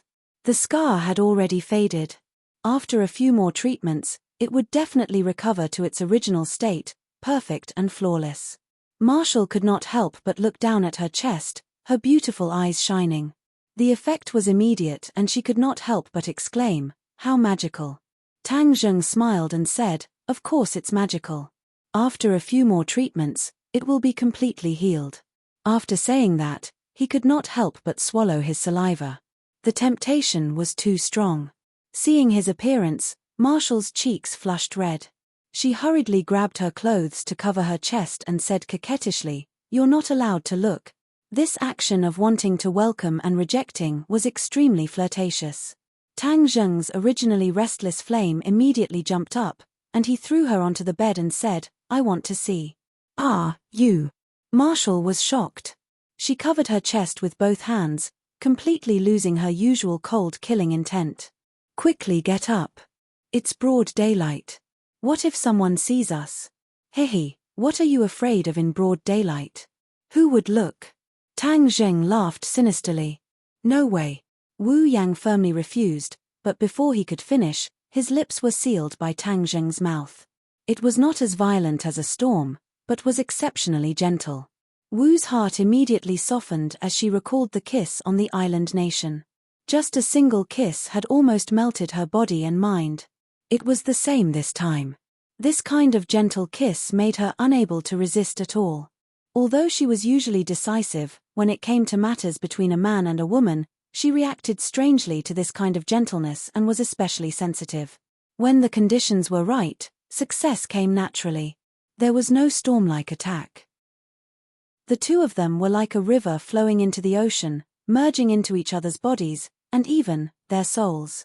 After a long time, the wind stopped and the rain stopped. Tang Zheng hugged the naked Marshall and took a deep breath. After this round of exchange, he had absorbed a lot of pure yin qi. He realized that after his cultivation had greatly increased, the speed at which he absorbed pure yin qi had also become faster. Of course, The pure yang qi in his body had also increased even faster. The harmony of yin and yang had temporarily reached a fragile balance, but it could be broken at any time. "How's your pure yang qi?" Wu Qingchu laid on Tang Zheng's chest and asked with concern. Tang Zheng rubbed her smooth jade back and said with a smile, "With you here, the pure yang qi will not be able to rebel. It has long been tamed by you." Wu Xin was embarrassed. She fiercely pinched the muscles on his waist and said angrily, "You're really bad." Creak. Suddenly, a clear sound caused the two of them to immediately fall into silence. The two of them had excellent hearing and could easily hear the commotion outside the door. They looked at each other and whispered, "Why is there someone here? It must be, and who came back? She's not at school in the middle of the day, so why did she run home?" Tang Zheng said unhappily. Marshall was both embarrassed and anxious. She fiercely pinched Tang Zheng and said, "It's all your fault, doing such shameful things in broad daylight. Now that you've been caught, how am I supposed to face her in the future? Anyway, she knows about our relationship. What are you afraid of?" Tang Zheng simply beat her at her own game and distanced himself from Anne. "No, hurry up and jump out of the window. This height won't be a problem for you." Wu Cai refused and quickly pushed Tang Zheng out of the bed. Tang Zheng didn't know whether to laugh or cry as he stood naked on the bed and complained, "Is there a need for that?" "Yes," Marshall said decisively. Crack. But just as he finished speaking, the door was turned and the door was pushed open. Princess Anne stood at the door and said, "You're home." Before she could finish her sentence, her voice turned into a scream. Her eyes stared straight at Tang Zheng's body. F***CK. Tang Zheng felt a chill on his back and reacted quickly. He immediately crawled back into bed and shouted, "What are you doing?" Marshall was already stunned. He quickly covered his head with the blanket and began to deceive himself like an ostrich. Anne's scream was finally interrupted, but her eyes still looked as if she had seen a ghost. She stared at the messy bed and exclaimed, "You two, in broad daylight, close the door. You're invading my privacy, do you know that?" Tang Zheng roared in annoyance. And seemed to have awoken from a dream as she slammed the door shut. She clutched her chest as her heart pounded violently. She was a princess and had lived in the West since she was young, so she definitely had some education in this area. However, this was the first time she had seen a real man's body, so she was naturally quite frightened. However, her nerves were still very tenacious. After a while, she came back to her senses and smacked her lips. "Everyone says that Eastern men can't do it. I don't think they're that bad." Inside the room, Tang Zheng carried Marshall out of bed. "Everyone's gone. What are you hiding in there for? It's all your fault. If you woke up earlier, everything would have been fine." Tang Zheng didn't know whether to laugh or cry. It wasn't over yet. However, he was at a disadvantage. She had actually seen it all. He had suffered a great loss. Since it has already happened, there's no point in running away. It's not like there's anything wrong with it. Moreover, this matter is her fault. She barged into someone's room and didn't respect their privacy at all. Tang Zheng said righteously, "Anyway, I'm not going out today. If you want to go out, then go out." Marshall grabbed the blanket to cover his body and said resolutely, "You're not even afraid of going into battle to kill the enemy. What's there to be afraid of?" Tang Zheng didn't understand her. "How can that be the same?" Marshall asked. Tang Zheng was helpless and said, "All right, if you don't go out, I'll go out. I want to see what she can do to me." Tang Zheng's skin was thick. How could he be scared by a woman to the point that he didn't dare to leave the room? Dressed neatly, he walked out as if nothing had happened. Seeing and staring straight at him, he took the initiative and said, "And, do you know what privacy is? You are seriously invading my privacy." As expected, when she heard the word privacy, and immediately apologized, "I'm sorry, I didn't know you were at home, and I didn't know you were doing that. Otherwise, I definitely wouldn't have barged in. This is my fault. I apologize." Her sincere attitude made Tang Zheng feel a little embarrassed. Tang Zheng resentfully waved his hand and said, "Since it's your first offense, I won't pursue it. Why don't you go to school in the middle of the day and run home? You're still talking about me." Aren't you at home too? I don't have class today. Princess Anne rolled her eyes and said, I don't have class either. You promised to bring me around the capital last time, but you still haven't fulfilled your promise. Tang Zheng was shocked. You've already seen the matter between me and Marshall. Why are you still sticking to me to bring you around the capital? When did I promise you? Tang Zheng refused. Last time I told you about Yi Ding Dang. Hearing the 3 words Yi Ding Dang, Tang Zheng's mood immediately dropped, and said, I didn't promise you, that's what you said. After saying that, he returned to his room and bid farewell to Marshall. Marshall also wished that he could leave quickly, otherwise, it would be awkward if Anne saw him. Tang Zheng brought Xiao Bai and left amidst Anne's angry denunciations. In the next few days, Tang Zheng took the time to treat Marshall's injuries. Those scars finally disappeared and she regained her former beauty. When Anne saw this change, she was so shocked that her chin almost fell to the ground. She understood the international biomedical information very well, especially the treatment of scars. There had never been such an immediate effect. This was simply a miracle in the history of medicine. She kept asking Tang Zheng how he did it, but Tang Zheng completely ignored her and directly slipped away, causing Anne to stomp her feet in anger. The peaceful days were short-lived. Old Wei's call finally came, informing him that the grave robbers were ready to leave. It was just a group of grave robbers, so Tang Zheng did not put them in his eyes, so he left Little White in the imperial city to accompany the 5-clawed golden dragon. Marshall also stayed at home to cultivate the fire underworld palm. Ever since he had seen the actual power of the fire underworld palm, he had been training even harder.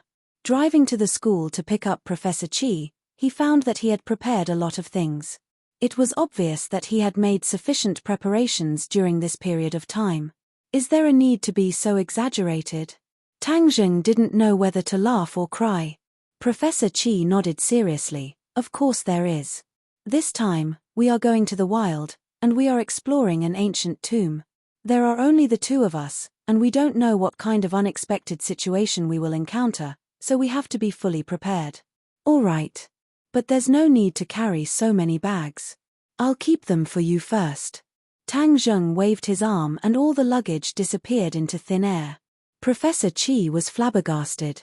Although he already knew Tang Zheng's identity and knew that he had a lot of divine arts, he still couldn't help but be shocked when he saw this move. The 2 of them arrived at the place where they had agreed to meet up with Old Wei. Old Wei had been waiting for a long time and quickly came forward to welcome them. Seeing the 2 of them empty hands, he frowned and said, Are you going to go empty-handed like this? The luggage is with him. Professor Qi pointed at Tang Zheng. Old Wei looked at Tang Zheng with a strange expression. Tang Zheng didn't want to explain and asked first, Where are the grave robbers? Chapter 724. 5 or 6 people walked out with big and small bags and got into 2 off-road vehicles. Tang Zheng furrowed his brows. Although they were separated by a street, he could still feel the murderous aura from them. There was also a strong yin energy. This meant that not only were their hands stained with blood, but they had also been in a graveyard full of yin energy all year round. That was why they were so stained with yin energy. They really are grave robbers. A cold light flashed in Tang Zheng's eyes. He was like a lurking tiger staring at a pack of wolves. Vroom. The off-road vehicle started, and with a graceful swerve of its tail, it sped away, leaving behind a trail of dust. Professor Qi hurriedly urged Tang Zheng, Quick, don't lose them. We can't run away. Sit tight. Tang Zheng also started the car. The roar of the engine made people's blood boil. This car was specially prepared for him by Mu Hongyang. It had been carefully modified, and its performance was much better than other cars. Old Qi, be careful, Old Wei said worriedly. Professor Qi's face was red as if he had a second spring. He waved his hand proudly and said, Don't worry, wait for my triumphant return. This discovery will definitely shock the world. He was full of confidence, like a fighter. Vroom. Tang Zheng started the car and roared away, following the grave robbers from afar. One in front and one behind, the 2 groups of people drove out of the capital and onto the highway. Tang Zheng looked at the road signs. These people were heading south. As for their destination, it was unknown. The grave robbers were very vigilant. If not for Tang Zheng being careful, he would have been discovered several times. Night fell. The grave robber got off the highway and stopped in front of a small hotel. "What do we do?" Professor Qi asked. Tang Zheng was bold and said, "Let's go to the hotel. They haven't seen us before, so there's no need to be afraid." Professor Qi was eager to try. This was an unprecedented experience. He was so excited that his cheeks were red. He rubbed his hands and said, "We'll have to face the grave robbers in a while." Tang Zheng patted his shoulder and said, "Professor Qi, calm down. It's just a few grave robbers." Professor Qi said disapprovingly, "You don't know how much archaeologists hate grave robbers. If we can catch them with the stolen goods and hand them over to the police, it will be a great deed." "Okay, after it's done, we'll hand them over to the police," Tang Zheng promised. By the time the two of them got out of the car, the grave robber had already checked in. He watched the other party go upstairs from afar. Professor Qi's eyes were fixed on the back of the grave robber. His eyeballs almost fell out of their sockets. Cough. Tang Zheng coughed lightly and reminded Professor Qi to pay attention because the hotel owner was already paying attention to them. Professor Qi blushed and quickly retracted his gaze. 2 rooms. Tang Zheng handed over the money and documents. The boss looked at the two of them deeply, went through the registration procedures with a straight face, and then handed the two of them 2 access cards. There was no need to expect any service from the owner of such a small hotel. Anyway, the two of them didn't care about that. They took the room card and went upstairs. "Which room are they staying in?" Professor Qi asked in a low voice. "The 3rd floor, right next to us. They've booked 3 rooms." Tang Zheng's hearing was excellent. The soundproofing of such a small hotel was not very good. He could already vaguely hear the grave robber's voice. However, the other party deliberately lowered their voices, so he couldn't hear what they were saying. "Sigh, it's such a waste for the two of us to get 2 rooms." Professor Qi looked at the room card in his hand, came back to his senses, and muttered. Tang Zheng smiled slightly, but did not explain the reason. The last time he entered the 100,000 Mountains with Professor Qi and the others, he had a deep impression of Professor Qi. He especially liked to snore. It was earth-shattering and made it difficult for people to sleep. He didn't want to endure that kind of destruction again, so he deliberately booked 2 rooms. After they entered their rooms, Tang Zheng was a little tired after driving all the way. He ate a little and went to sleep. In a daze, he was suddenly awakened by a noise, mixed with Professor Qi's exclamation. Tang Zheng jumped out of bed like a carp and quickly opened the door, only to see a lot of people crowded in the corridor. They blocked Professor Qi's door and were shouting fiercely. Tang Zheng's heart tightened. Could it be that something happened to Professor Qi? He quickly squeezed through the crowd and shouted, "Make way, make way." Finally, he squeezed through the door, only to see Professor Qi being forced into a corner by a few people. His clothes were messy, and there was a woman sitting on the bed with her hair blown dry. This woman had heavy makeup and an extremely short skirt, revealing 2 white thighs. Seeing this scene, Tang Zheng was stunned. What was going on? "Old man, you look so serious, but your mind is so dirty. Seeing that my sister is beautiful, you want to take advantage of her, right? Let me tell you, if you don't give us an explanation today, don't even think about leaving." A bald man roared fiercely. The bald man was shirtless, and there was a big gold chain around his neck. Coupled with his big pockmarked face, it was obvious that he was a gangster. Tang Zheng was confused. How could Professor Qi have a conflict with this group of people? Moreover, the woman on the bed was too eye-catching. What the hell was going on? But no matter what, he had to save Professor Qi first. Professor Qi was so angry that his face and ears were red. He glared at them and retorted hoarsely, "You're slandering me. It's obvious that you're the ones who controlled the girl to do those dirty things. I want to call the police. I want the police to arrest you." Professor Qi's voice was loud and righteous, but it made the group of people's eyes shine fiercely. They shouted unscrupulously, "Where did this old man come from? You dare to call the police? When the police come, Don't even think about pleasing them. When Tang Zheng heard this, his heart suddenly lit up, and he finally guessed that the woman was actually a young lady who came out to sell herself, and Professor Qi was impossible. With Tang Zheng's understanding of him, other than being obsessed with archaeology, this old man would not have much interest in women, let alone at his age, he would not be able to do anything, and his taste would not be that low. This was a trap, an immortal's trap. Although Tang Zheng had never really encountered it, he had made many friends with people from all walks of life. He still knew a little about this kind of dirty trick. Perhaps, the two of them had been targeted since they entered the hotel. The boss must have been in cahoots with this group of people. When he saw that the two of them were foreigners, he had evil intentions. He must have thought that the old man was easy to fool and chose to target Professor Qi. Tang Zheng's face sank. This group of people was really King shameless. They actually dared to target Professor Qi. This old man had done research all his life and must have valued his reputation very much. Now that he was slandered as a prostitute, it would be worse than death. Tang Zheng did not delay and rushed over with large strides. The few burly men only felt their bodies sway and were pushed aside. The next second, they saw a young man standing in front of the old man. The bald man stared and disdainfully said, "Oh, you actually have an accomplice. So what? This old man bullied my little sister. If he doesn't give an explanation, no one can step out of this door." Tang Zheng turned a deaf ear and supported Professor Qi. "Professor Qi, what is going on?" Hearing Tang Zheng call him professor, the bald man became even more arrogant. It was as if he had eaten stimulants. He shouted loudly, "So it's still a professor? A beast with a human face? I think it's more like a beast. If you don't give me an explanation, I'll go to your unit and ask for an explanation." The bald man was an experienced person. He was ecstatic.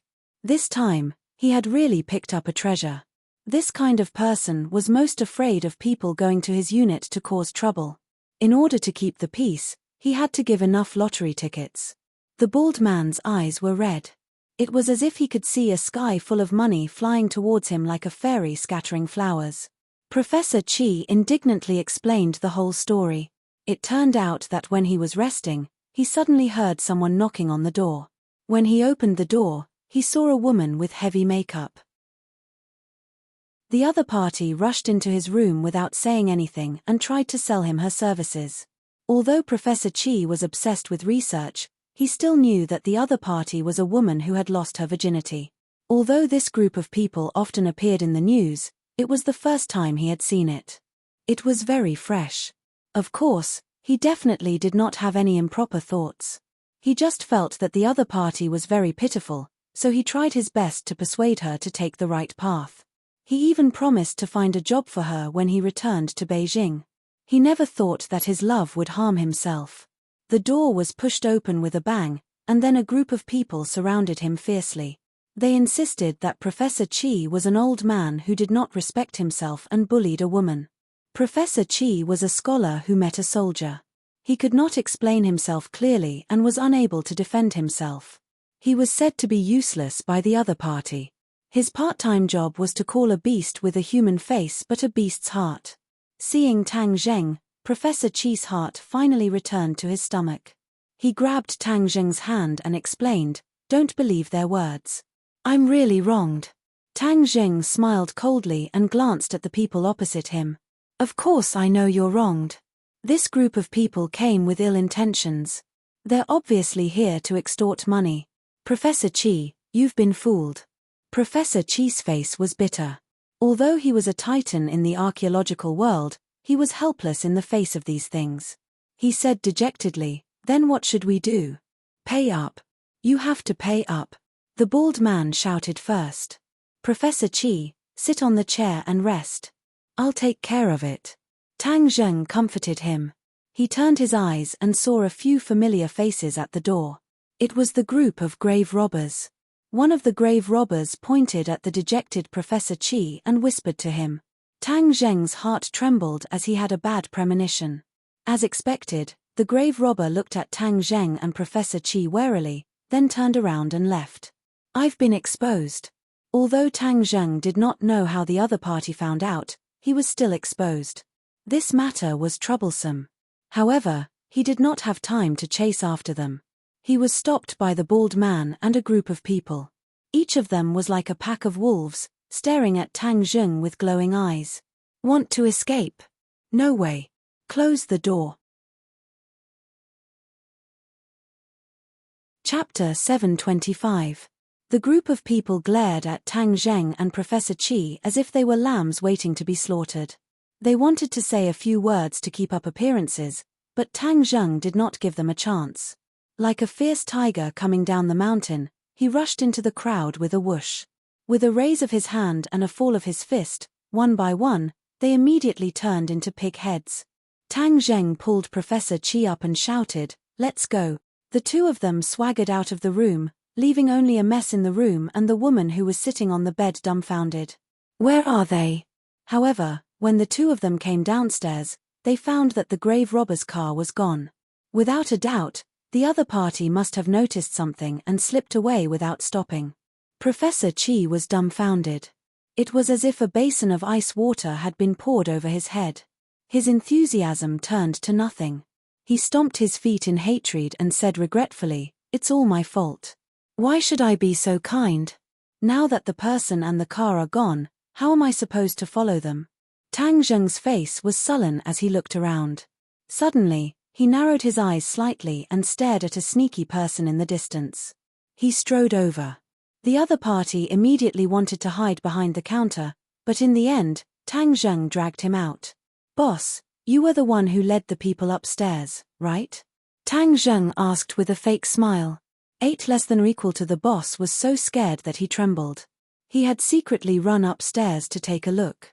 When he saw the defeated soldiers wailing on the ground, his blood almost froze. He knew that this time, he had kicked an iron plate. The other party was not a harmless lamb, but a fierce dragon crossing the river. He had been running this hotel for quite some time. He served people according to their needs and occasionally used unskilled methods like badger jumping to extort tourists. It was a tried and tested method. He did not expect to fail miserably this time. "Sir, I don't know what you're talking about." The boss pretended to be confused and shook his head. Slap. Half of the boss's face immediately swelled up. Seeing that Tang Zheng was about to slap him again, the boss was so scared that he shouted, I'll tell you everything. It's my fault this time. I shouldn't have hurt you. I'm a bastard." Tang Zheng hurriedly stopped his endless nonsense and asked straightforwardly, "Where did that group of people go?" The boss shrunk his neck and stuttered. Tang Zheng glared at him. The man was so scared that he spilled the beans. "They went west." "West?" Tang Zheng looked at the dark road ahead. There were many cars on it. Looking for the 3 cars in the dark was like looking for a needle in a haystack. Professor Qi was filled with regret and hatred. He looked into the distance, his lips twitching. Tang Zheng also frowned. Without a direction, this group of people would completely lose track of them. How would they find the ancient tomb then? Seeing that Tang Zheng was silent, the boss was afraid that he would vent his anger on him, so he reminded him, "So you're looking for those people. They're not easy to deal with." "Huh?" Tang Zheng moved his head and asked, "Do you know them?" "No, I don't." The boss hurriedly shook his head. "But they used to live here. I can tell they're not easy to deal with. Also, they have a smell on them." "Smell? What smell?" Tang Zheng asked curiously. The boss stuck out his tongue and said in surprise, "The smell of death." "Huh?" Tang Zheng was suddenly curious. He could see that the yin energy on those people was very strong, but he did not smell the smell of death. Seeing that Tang Zheng was very interested, the boss wanted to make up for his mistake and said, "People in that line of work all have that smell. Normal people can't smell it, but I've been here for so many years. I've met who knows how many groups of people like this. I've long known them." "Oh, what do you think they do?" "Excavators." The boss smiled slyly. Tombstone was also a tomb robber. This boss really had some experience. "Then do you know where they went?" "If you can tell me, then I'll let you go. Otherwise, I'll make sure you spend the rest of your life in a wheelchair." "Yes." The boss was convinced. "I'll tell you. They went to Qinling." Qinling. Yes, there are many ancient tombs there. It's simply a paradise for these people. Who knows how many people go there every year? Moreover, many people have poured out treasures from there. Professor Chi's eyes lit up when he heard the two words Qinling. He slapped his head and said, "Why didn't we think that they went in that direction? It must be Qinling. Since they said there's a huge ancient tomb, then Qinling fits the description." Tang Zheng knew little about this. Seeing that Professor Chi was so certain, he believed him. He asked the boss with a cold face, "Qinling is so big. Do you know where they went?" The boss said with a bitter face, "How would I know? If I had the ability, I'd be excavating too." "You still want to excavate?" Tang Zheng was furious. The boss knew that things were not going well.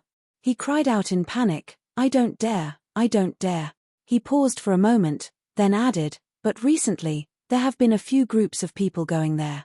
In the past, there weren't so many people at this time. They must have found something. You'll definitely find some clues if you go there."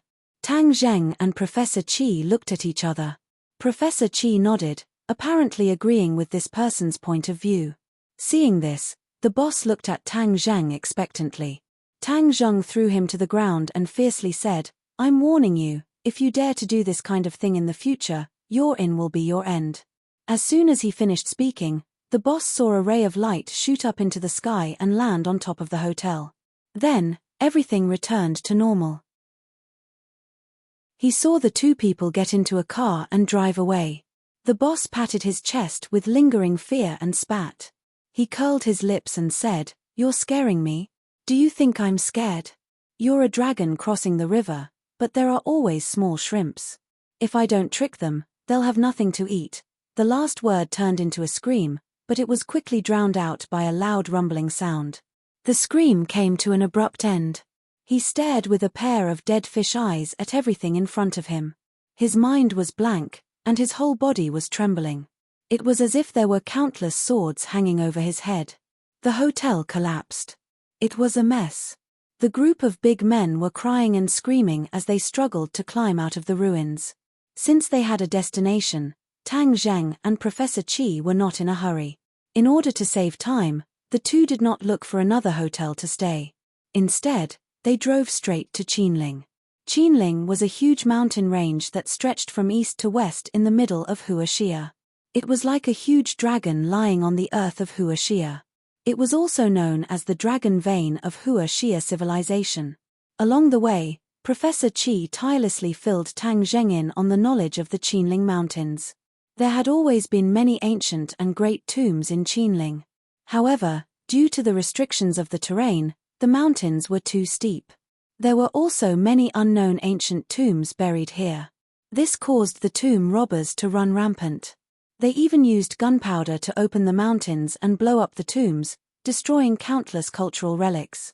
Professor Chi sighed and said hatefully, "If we catch all these tomb robbers, it will definitely be a great merit for the inheritance of Huaxia culture." Tang Zheng did not comment. This was a whimsical idea. Human nature sought benefits and avoided harm. If there was profit, there would definitely be people who lost their humanity and took risks. After more than a day of trekking, the undulating mountains gradually appeared in their sight. This mountain range was not as dangerous as Mount Hua, but it had another kind of charm. The undulating mountains were more shocking than the hundreds of thousands of mountains in southern Yunnan. Professor Chi got out of the car, put his hands on his waist, and pointed at the mountains in the distance. He said, "Look, this is the Dragon Vein of Huaxia. It's so beautiful." "Professor Chi, is there any basis for the Dragon Vein?" Tang Zheng asked on a whim. This is a ruling method of the ancient kings. They deliberately increased the mystery of Qinling. How can there be dragons in this world? "Of course, there is no dragon vein," Professor Chi said firmly. "Dragon." Tang Zheng immediately saw the flaw in Professor Chi's words. There were dragons in this world, so the dragon vein might not be a groundless rumor. What exactly was a dragon vein?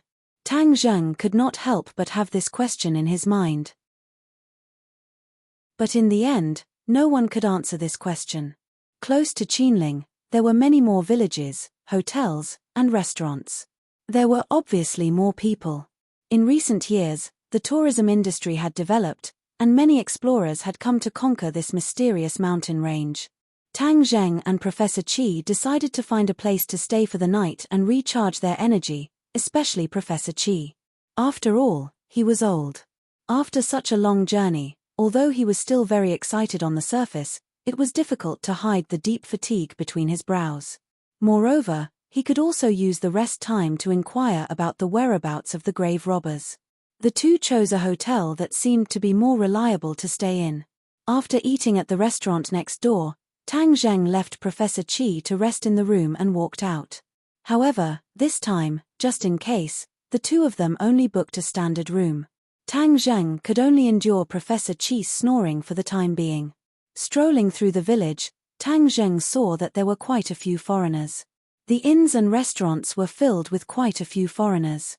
Some of them were clearly backpackers, while others made Tang Zheng frown. These people were more or less tainted with some yin energy. Although they were dressed as backpackers, how could they escape Tang Zheng's sharp eyes? He walked around the village vigilantly, but he did not find the group of grave robbers. However, he saw a few other groups of grave robbers. This was really a paradise for grave robbers, a disaster area for Hua Xia civilization.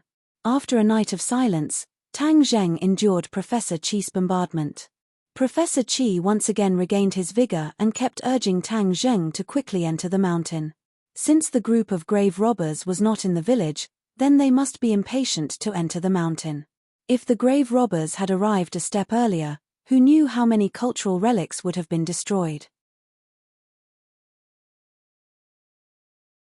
Chapter 726.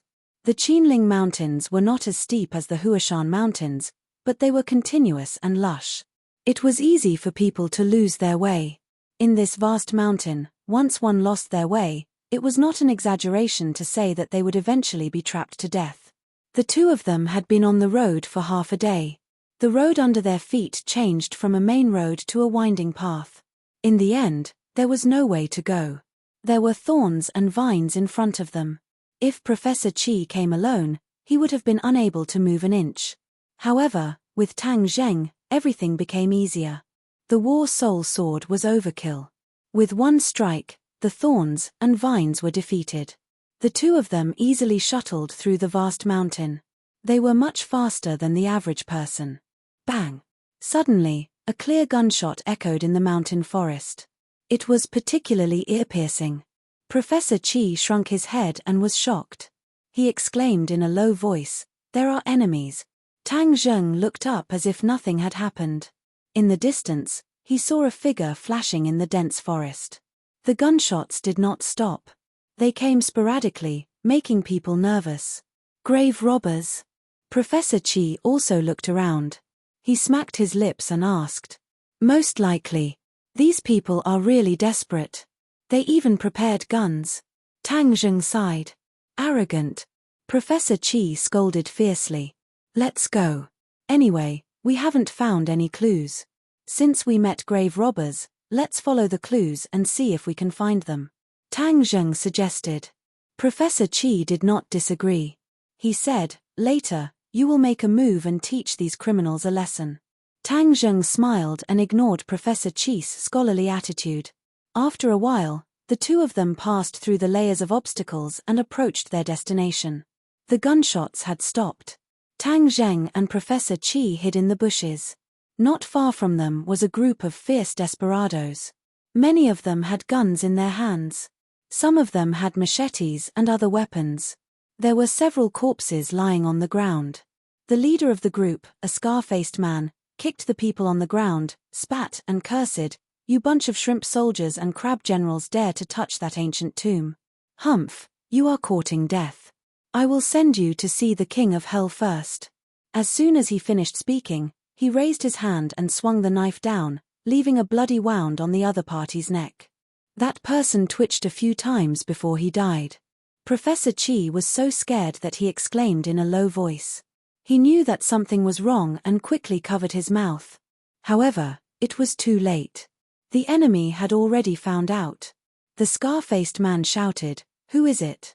His subordinates had already taken action and arrived in front of the bushes with their guns pointed at the two of them.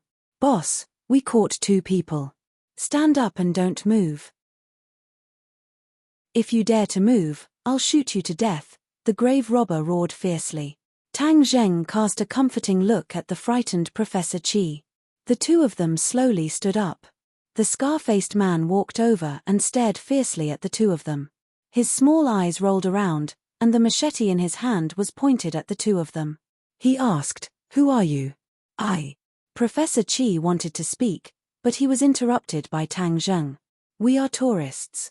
We heard that the scenery in Qinling Mountain is beautiful, so we came to take a look." Tang Zheng had already carefully scanned this group of people. He did not find the grave robbers he was looking for. This meant that they were not in the same group. However, the ancient tomb that the scar-faced man had mentioned had aroused Tang Zheng's interest. Could it be that this group of grave robbers had also come for that ancient tomb? He was going to wait and see. He wanted to get some information from the other party. Seeing that Tang Zheng was dignified and neither servile nor overbearing, the scar-faced man laughed fiercely. "Boy, don't think that I am a fool. You want to fool us with such a clumsy lie? Humph, you are daydreaming." Tang Zheng did not care. He raised his eyebrows and asked, "Oh, then what are you going to do?" "What am I going to do? Humph, you saw what we did just now. Of course, I am going to send you to see the King of Hell," the scar-faced man said murderously. Tang Zheng was unmoved. He said, "I have seen the King of Hell a long time ago. I don't want to see him today." When he fought with the King of Hell in the Ghost Realm, he was no stranger to him. When the others heard this, they laughed sarcastically. "This boy is scared silly. Boss, just kill him. We still have business to do." Tang Zheng turned a deaf ear to them and asked, "Where is the ancient tomb that you are talking about?" F***CK, I am the one asking you. You dare to ask me? Damn, are you not afraid of death? Then I will fulfill your wish. The scar-faced man waved his machete. Tang Zheng frowned. This group of people was not cooperating. It seemed that they were going to use force. Bang, bang, bang. However, a series of fierce gunshots interrupted his thoughts. The scar-faced man was shot between his eyebrows. Blood flowed out. His eyes were wide open as he fell to the ground with grievances. The others were beaten up by this sudden attack. However, in the end, they could not escape the scythe of death. They fell to the ground one after another. On the contrary, Tang Zheng and Professor Qi stood in place unscathed. Tang Zheng's expression was calm. Professor Qi looked at so many dead people. He was already pale with fright. "Professor Qi, I am here. Don't be afraid." Tang Zheng comforted him softly. Professor Qi heard this and his trembling body slightly stopped. "Who is it this time?" Professor Qi asked with trepidation. "They will know when they come out," Tang Zheng said indifferently. In this kind of rain of bullets, it was not difficult for him to escape. However, he did not want to reveal his strength immediately. Moreover, this group of people who suddenly attacked were stronger. He wanted to see who they were. Rustling footsteps sounded in the woods. More than 10 people walked out. Tang Zheng's pupils suddenly shrank. He was secretly delighted. His target had appeared. He found the few grave robbers he had been following in the crowd. However, these people were obviously not the leader. One of them, an old man in his 50s with a goatee, caught Tang Zheng's attention. This was because he was too different from the others. Everyone else had a strong yin qi, but he was no different from an ordinary person. There was no yin qi around him at all. However, the occasional fierce light in his eyes still made Tang Zheng judge that this person was not an ordinary person. As the saying goes, a dog that bites does not bark. This old man was the dog that bites. He was much more powerful than the other people who looked fierce. This person seems to be the leader of the grave robbers. However, there is no yin qi on him.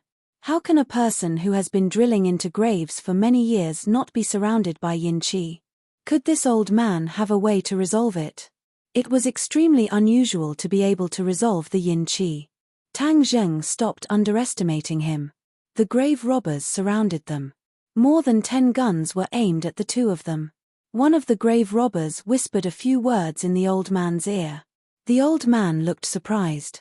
His gaze went past Tang Zheng and circled around Professor Qi. Hey! Tang Zheng looked at him curiously. The person who whispered to the others in the inn was also the grave robber just now. Could it be that he had found some clues? The old man walked over and looked at Professor Qi with burning eyes. The famous Professor Qi Shoroan has graced us with your presence. What a surprise! Ah! Professor Qi let out a cry of surprise. The other party had actually seen through his identity. This was too unexpected. Tang Zheng suddenly understood. No wonder the grave robbers in the inn had escaped. It turned out that one of them had seen through Professor Qi's identity. Professor Qi was a titan in the archaeological world. It was not strange that the grave robbers could recognize him. Because of Professor Qi's prominent identity, the grave robbers must have thought that he was an official. They thought that the police had targeted them, so they ran away without stopping. Seeing Professor Qi so surprised, the old man looked around and shouted, "Police friends, you want to catch me, Wu Laroer? Then please show yourself. How can you hide so sneakily?" There was no response from the dense forest. Wu Laroer frowned and said, "Could it be that you are showing yourself because there is going to be blood? Professor Qi is a titan in the ancient examination world. If anything happens to him, you will not be able to bear the consequences." There was still no response. Professor Qi shouted, "What nonsense are you talking about? Where did the police come from?" Hey! Wu Laroer stroked his goatee. His eyes flashed as he said, "So you are saying that you are acting alone? How am I acting alone?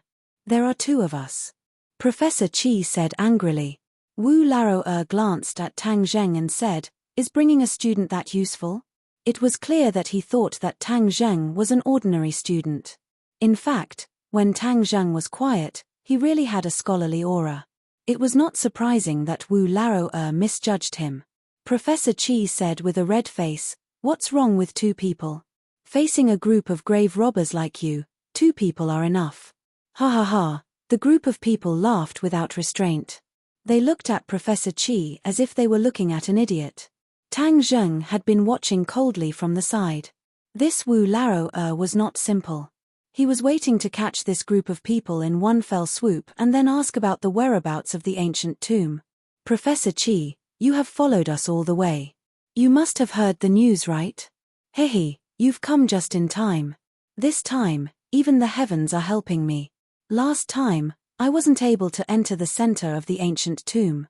This time, with you and our ample preparations, we will definitely succeed." Second Elder Wu changed the topic and said mysteriously, "What do you mean?" Professor Qi asked righteously. "Of course it's to pull you in. Professor Qi, with your knowledge, after the matter is done, I will give you 10% of the profits. How about it? This is much more money than doing research." Wu Laroer said temptingly. Professor Qi flew into a rage. This was simply a humiliation to him. He did research to pass down Chinese culture. How was it for money? This group of people was tarnishing his character. He was about to scold them when Tang Zheng grabbed his hand and said, "Professor Qi, 10% of the profits is not a small amount. Aren't we lacking research funds? Won't this solve our problem?" As he said this, he secretly winked at Professor Qi. "Haha, your student is a smart person. A wise man submits to circumstances. In this society, who can't live with money?" Wu Laroer said with praise. Professor Qi was not an idiot. After seeing this, he immediately understood that Tang Zheng wanted to pretend to join them and then follow them into the ancient tomb. Professor Qi was not a pedantic person. Moreover, with Tang Zheng accompanying him, he was not afraid. He took a deep breath and said as if he had no choice, "All right, but 10% is not enough. 20%. Chapter 727. The situation had taken a turn for the worse. The two opposing parties had become allies, but neither of them had good intentions. They were just using each other. With the addition of the tomb robbers, Tang Zheng and Wu Qi moved faster. They were no longer running around like headless flies. Wu Laowa explained the current situation to the two of them. It was unknown whether he was being kind or not. In the circle of robbers, this ancient tomb was no longer a secret. Of course, ordinary thieves did not know about it, but those with a little power knew about it. Therefore, for the sake of the wealth, many powers gathered in the Qinling Mountains. In order to monopolize the wealth, the killing had already begun. A few weaker groups of tomb robbers had already been eliminated. The big fish ate the small fish, and the small fish ate the shrimps. The law of the jungle played out incisively and vividly here. Wu Laowa's group was relatively lucky. Last time, they only entered the periphery of the ancient tomb and found a few scattered spoils of war. However, from these spoils of war, they could already determine how much wealth the true core of the ancient tomb contained. Men died for wealth, and birds died for food. This group of desperados did not hesitate to take risks for the sake of this treasure. As long as they succeeded, they could live a carefree life for the rest of their lives. After this deal, they would not have to worry about their lower body. Not many people could resist this kind of temptation. Professor Chi's eyebrows danced as he listened. If there was really such a huge ancient tomb, then the research value would be huge. Perhaps he could really get what he wanted and discover something shocking that could overturn history. Wu Laowa was very excited. He said, "Professor Chi, you have been doing research for so many years, but you haven't done any robbers, right?" "Humph, we studied ancient tombs for work." "Unlike you," Professor Chi said disdainfully. "Isn't it the same now? Whether it's work or robbers, it's all for money. Money is the #1 driving force." Wu Laowa laughed. Unknowingly, the group had already arrived in the depths of the Qinling Mountains. There were no signs of human habitation around. Occasionally, there would be wild beasts, but this group of people had guns and ammunition. Ordinary wild beasts could not do anything to them. Professor Chi looked around and asked curiously, "What is that ancient tomb like?" Wu Laowa's expression became serious when he mentioned the ancient tomb. He said, "I've been robbing for most of my life, but I've never seen such an ancient tomb." "Oh, what is it like?" Professor Chi asked. Wu Laowa closed his eyes as if he was reminiscing. After a while, he said, "I didn't see the whole picture of the ancient tomb. Just the tip of the iceberg shocked me. It was unheard of and unseen. It was a miracle in human history." After hearing this, Professor Chi and Tang Zheng looked at each other with joy in their eyes. It was the right decision to come here. Professor Chi impatiently urged, "Can you describe it in detail?" Wu Laowa smiled bitterly. "I can't find the right words. Words can't describe or express it." Professor Chi and Tang Zheng were more convinced when they saw that the other party was serious and did not seem to be lying. They looked forward to seeing the true appearance of the ancient tomb. "Was this tomb recently discovered?" Professor Chi asked. He knew that many ancient tombs had been discovered by grave robbers a long time ago. However, due to the conditions at that time, they couldn't enter the ancient tombs. They had to wait for the right time to enter the ancient tombs. Therefore, Professor Chi wanted to know the ins and outs of this ancient tomb. Of course it's newly discovered. In fact, it's a coincidence. In the past, this area was trampled flat by our brothers. Many ancient tombs, big and small, were found, but no one has ever found such a large ancient tomb.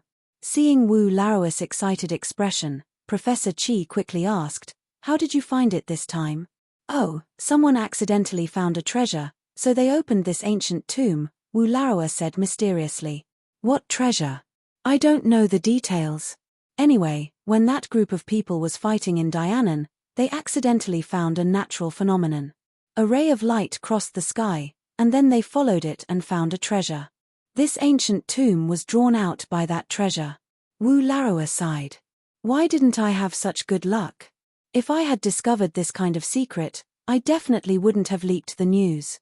That group of people didn't have a tight mouth and leaked the news, so everyone naturally swarmed over. Everyone wanted to take a bite and share a piece of the pie." Professor Chi glanced at Tang Zheng. The two of them had a strange look on their faces, the matter of southern Yunnan and the natural phenomenon caused them to have endless imagination. There were too many secrets and miracles hidden in southern Yunnan. Could it be that the treasure that the group of grave robbers found came from the 100,000 mountains? Tang Zheng had once heard from the heaven monk that back then in the 10,000 huge mountains, after he fainted, the 100 transformation star Lord broke through the restrictions of the Buzhou mountain, and the restrictions of the prehistoric heavenly tomb also collapsed. Countless magic treasures and even living beings turned into rays of light that filled the sky and rushed in all directions, disappearing without a trace. Could it be? The treasure that the grave robber found was one of them? He felt more and more that this was a possibility. This group of grave robbers was really lucky. He just didn't know what the treasure was, but it actually led to this ancient tomb. Immediately, Tang Zheng became more and more expectant. Everything that was related to the 100,000 mountains was not simple. He had come here by chance, so of course he had to investigate it. After climbing over the mountains, they walked further and further away. Finally, they arrived at the foot of a towering mountain and stopped. Tang Zheng raised his head and looked around. This mountain peak was thousands of meters above sea level, and was obviously taller than the other mountains. Moreover, this was the eastern section of the Qinling Mountains, and if one looked from the mountain peak, they could overlook the vast North China Plain. "Have we arrived?" Professor Qi asked. Second brother Wu nodded solemnly and ordered his subordinates to start preparing. They brought a lot of equipment, big and small bags, and Tang Zheng saw that there were explosives among them. Obviously, if they encountered any obstacles, they were prepared to explode violently. They were simply insane. After tidying up his equipment, second brother Wu gave the order and set off again. This time, he clearly saw traces of people walking past. There were many broken thorny branches on both sides. Second brother Wu looked around and said coldly, "Someone beat us to it. What are you afraid of? The ancient tomb is so big, and there are so many obstacles. It's useless even if you beat us to it." The others said indifferently. Second brother Wu nodded and did not forget to remind them, "There are so many dangers in there. Keep your eyes open. Be alert. Let's eat and drink well." The crowd was in high spirits, and they rushed to the foot of the mountain. Looking at this group of greedy people, Tang Zheng's eyes flashed with a cold light. "You are happy now, but you will cry later." Although Tang Zheng was a newcomer in the archaeology field, after all, he was also a person who walked in the 100,000 mountains, a forbidden area for archaeologists and even tomb robbers. He knew that this kind of large ancient tomb seemed to be attractive, but in fact, it was full of dangers. If he was not careful, he would lose his life here. Professor Qi and Tang Zheng were escorted in the middle of the team. Wu Laosan took the lead and removed the disguise of a pile of thorny branches. A hole appeared in front of them. The hole was not big, and it was only big enough for one person to pass through. It was like a crack formed by a crack in the mountain. It was so dark that they could not see where it led to. A gust of cold air floated out of the hole. Even if it was a hot summer day, it still made people feel a biting cold. "Go in, pay attention to the surrounding environment," second brother Wu ordered seriously. When Professor Qi walked past him, he grabbed his arm and warned him coldly, "Professor Qi, when you go in, you are only one step away from the King of Hell's palace. Don't play tricks, or you will really have to report to the King of Hell's palace." Professor Qi did not say anything. He shook off his hand and entered the hole with Tang Zheng. The tomb robber's wolf-eye flashlight illuminated the inside of the cave. There were no obvious traces of excavation on the mountain wall. Instead, it seemed to be torn apart by a huge force to form this cave. Torn apart. Tang Zheng felt a chill in his heart. How much power did this require? This was a whole mountain. How could it be torn apart? He could not figure out the reason for this at the moment. He just thought that he was thinking too much. Although the cave was cold, it was well ventilated. There was no difficulty in breathing. The surroundings were dead silent. Only the sound of messy footsteps could be heard. In such a claustrophobic environment, if one's nerves were not strong enough, they would be scared silly. Fortunately, this group of people were not ordinary people. Other than Tang Zheng, It was not the first time that the others entered the ancient tomb. They were familiar with it and moved forward carefully. The road ahead seemed to have no end. They did not know how long they had walked, but they still did not stop. Tang Zheng muttered in his heart, he had already walked for more than 1,000 meters, he should have already reached the middle of the mountain. The cave was winding upwards bit by bit, not towards the ground. Could it be that the ancient tomb was in the middle of the mountain? Suddenly, a ray of light in front of them attracted Tang Zheng. He quickly looked up and his vision gradually widened. "We're here." Someone in the crowd cheered in a low voice. Everyone was excited and quickened their pace. In the blink of an eye, they had reached the end of the cave. However, there was a sudden scream in front of them. Then, screams filled the cave. "Run! Run!" The person in front pushed back fiercely. This group of people was immediately pushed back. Some people were even trampled under their feet. There was no time to suddenly change direction. It would only cause a serious trample. Tang Zheng's eyes trembled. He quickly pulled Professor Qi and protected him behind him. He pushed his palm forward and pressed it against the back of the person in front of him, preventing him from retreating. "What are you doing? You're not allowed to retreat. Get the hell back." Wu Laowa brought up the rear and walked at the back of the group. When he saw the strange movement in front of him, he hurriedly scolded loudly. His voice finally made people relax slightly. However, panic still lingered in their hearts. They had been here the last time and did not encounter any danger. How could there be danger this time? What danger was it? A brother died. A loud shout came from the front.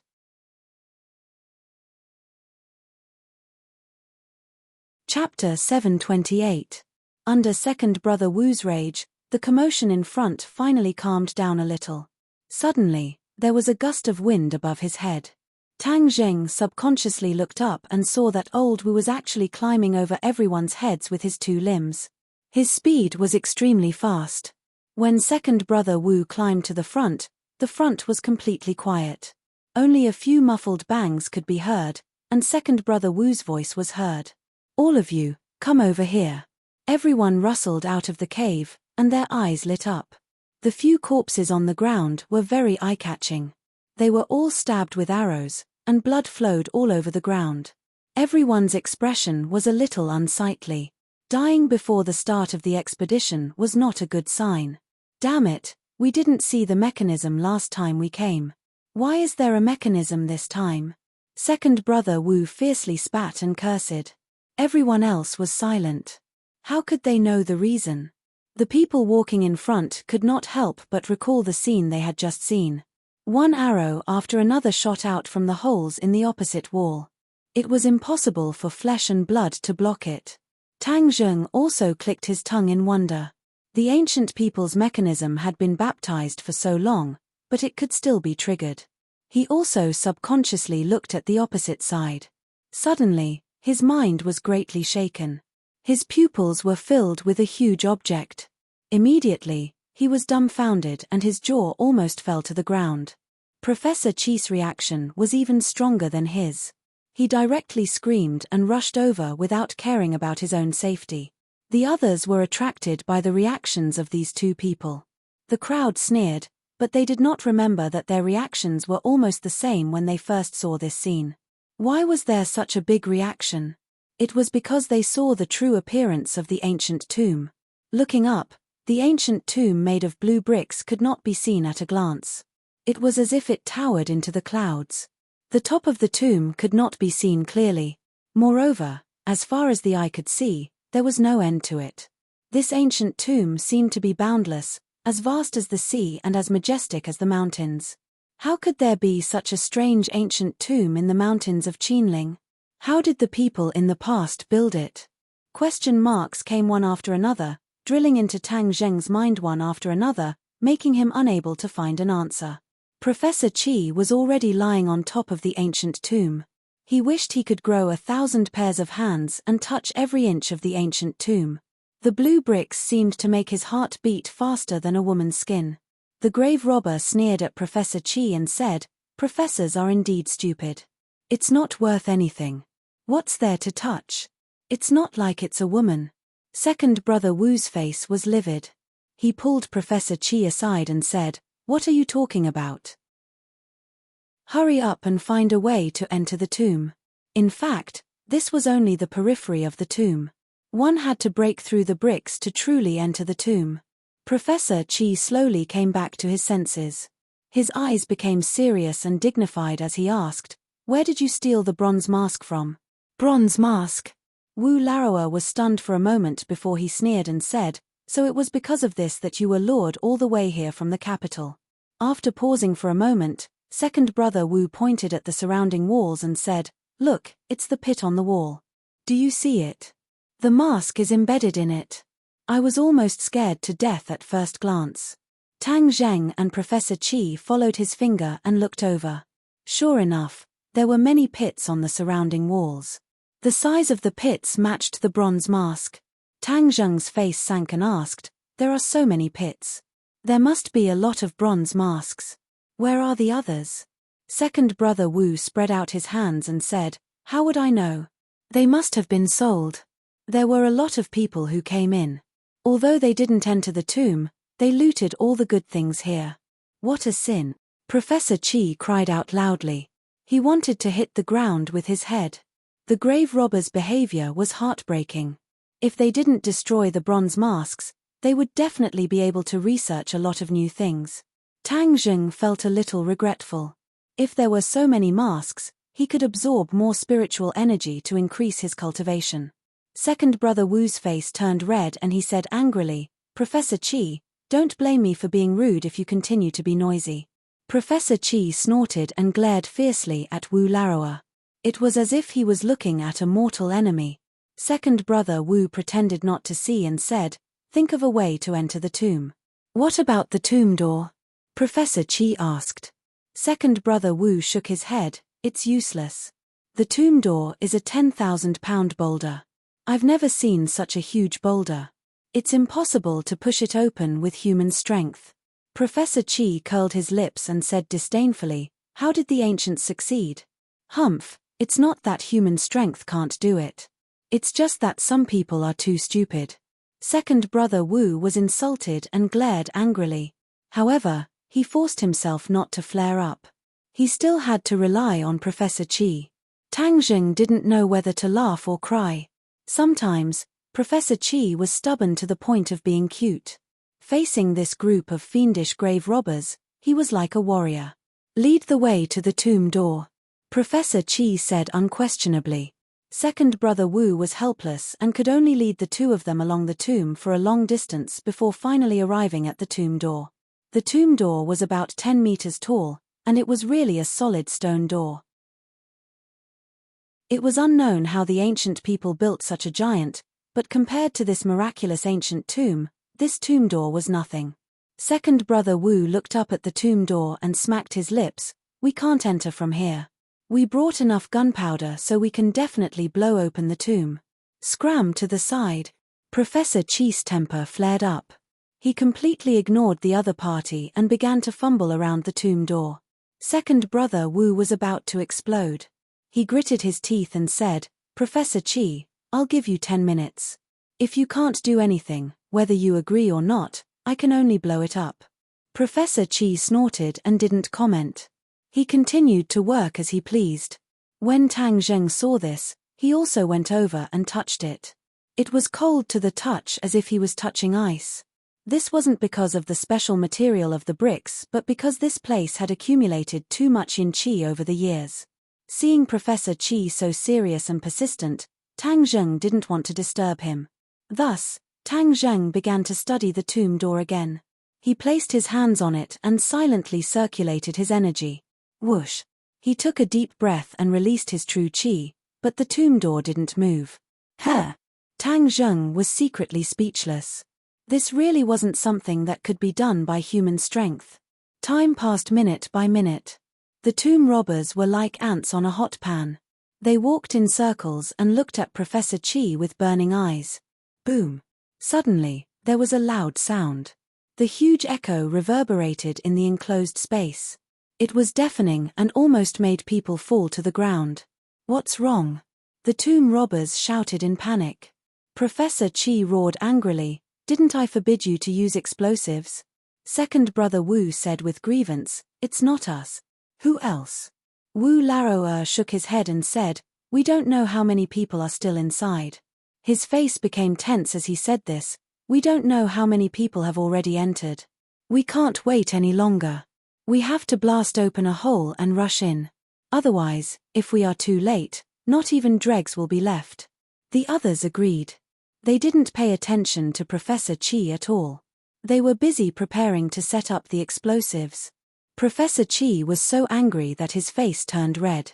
He almost stomped his feet. "A bunch of idiots, idiots." His lips kept trembling, but his hands didn't stop moving. Suddenly, his face turned cold. His hands stopped and he pushed the bricks one by one. It was as if he didn't have a pattern. He casually pushed a brick. After a while, his hands had pushed no less than 10 bricks. Tang Zheng was slightly surprised. He didn't find any clues. Could it be that Professor Chi found something? Second brother Wu also stared at Professor Chi. He saw Professor Chi press the last brick. Click, click, click. The sound of gears turning clearly came from the ancient tomb. All the tomb robbers subconsciously stopped what they were doing. Second brother Wu's face was filled with ecstasy. He was so smart. It was so useful to bring Professor Chi along. He was much better than a tomb robber like himself. Professor Chi turned his head and glanced at the tomb robbers with disdain. "What do you mean by human strength? What is this?" As soon as he finished speaking, the huge tomb door actually rose bit by bit. This was definitely a slap in the face. The tomb robbers' faces turned red. They couldn't refute it at all. At this moment, Professor Chi was simply shining. He was the absolute focus of the crowd. Tang Zheng took a deep breath. He couldn't help but silently praise Professor Chi. Even he couldn't find any clues, but Professor Chi found the pattern and easily broke through the tomb door.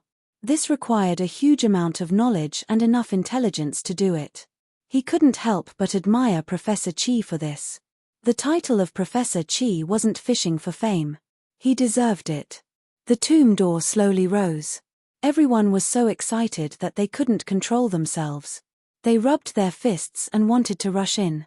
Second brother Wu hurriedly scolded, "Do you want to die? Have you forgotten the rules?" Everyone was silent. They remembered their companions who had died tragically. This wasn't an ordinary ancient tomb. It was an ancient tomb filled with danger. They hurriedly retreated. A gust of cold wind swept out from the tomb door, causing their teeth to chatter. Such a strong yin qi. Tang Zheng was secretly speechless. This was more serious than he had expected. If a place had too much yin qi, it was definitely not a good thing. Back then, ordinary balance's ominous land had too much yin qi and evil spirits frequently appeared. This was originally an ancient tomb. Would there be those dirty things? However, he was still bold. He thought to himself that even if there were those things, he could still deal with them. As for these grave robbers, humph, they had only themselves to blame for seeking their own deaths. He did not have the leisure to save them. After a while, second brother Wu said, "Let's go. Be careful. There must be a lot of F*king traps here. We have to be careful. Otherwise, no one will benefit." The few of them walked through the tomb door one after another. With a loud bang, the tomb door fell. There was no way out. Chapter 729. It was not dark in the ancient tomb because there were luminous pearls embedded in the ceiling, emitting a faint light. The eyes of the grave robbers lit up, and they kept swallowing their saliva. There were so many luminous pearls. How much would they be worth if they dug them all out? However, no one dug because it was too high. The ceiling was about 5 meters high, and there were smooth stone walls on both sides. They could not climb up at all, and they could only sigh. Useless things. How much is this worth? The big part is inside. Wu Laroer slapped the head of one of his men and scolded him. The man was slapped into the wall, making a crisp sound. The person walking at the front suddenly let out a scream, and he disappeared because he stepped on air and fell into the darkness. "Watch your step," Wu Lao shouted. The crowd immediately jumped up and down because the stones under their feet were moving. Some stones disappeared into thin air, and they were caught off guard. Tang Zheng saw the stone under Professor Qi's feet disappear, and he quickly grabbed his hand. They jumped into the air and moved to another stone slab. However, that stone slab seemed to have lost its support and fell down. Tang Zheng skimmed the surface and pulled Professor Qi through the stone slabs. However, the other grave robbers were not so lucky. After a while, more than half of them fell down. The others gathered around Wu Lao, and they all looked as if they had lost their parents. Wu Lao's face was ashen. He looked at Tang Zheng and Professor Qi from afar with a surprised expression. Obviously, he also knew that he had misjudged them. However, the situation in front of him did not allow him to be distracted. He jumped up and down, and his toes moved quickly. He narrowly avoided stepping on air. The other grave robbers did not have his skills. They screamed and fell into the darkness. There was no chance of survival. Bang! Wu Lao's feet landed firmly on the ground. He looked back and saw that the 10-meter distance he was standing on had completely collapsed, leaving only a dark space. It was like a bloody mouth that swallowed people. It made him shudder. It was too late for regrets. He should not have slapped his subordinate just now. The other party must have hit the mechanism on the wall, causing the entire team to be wiped out. His intestines were about to turn green with regret. He took a few deep breaths to suppress the unwillingness and anger in his heart, but when he looked up and saw Tang Zheng's face, his anger surged again. Brat, so you were pretending to be a pig to eat a tiger. Tang Zheng smiled coldly and said, "Are you a tiger? You think too highly of yourself." Wu Lao clenched his fists so hard that his knuckles cracked. He wished he could go up and beat Tang Zheng up.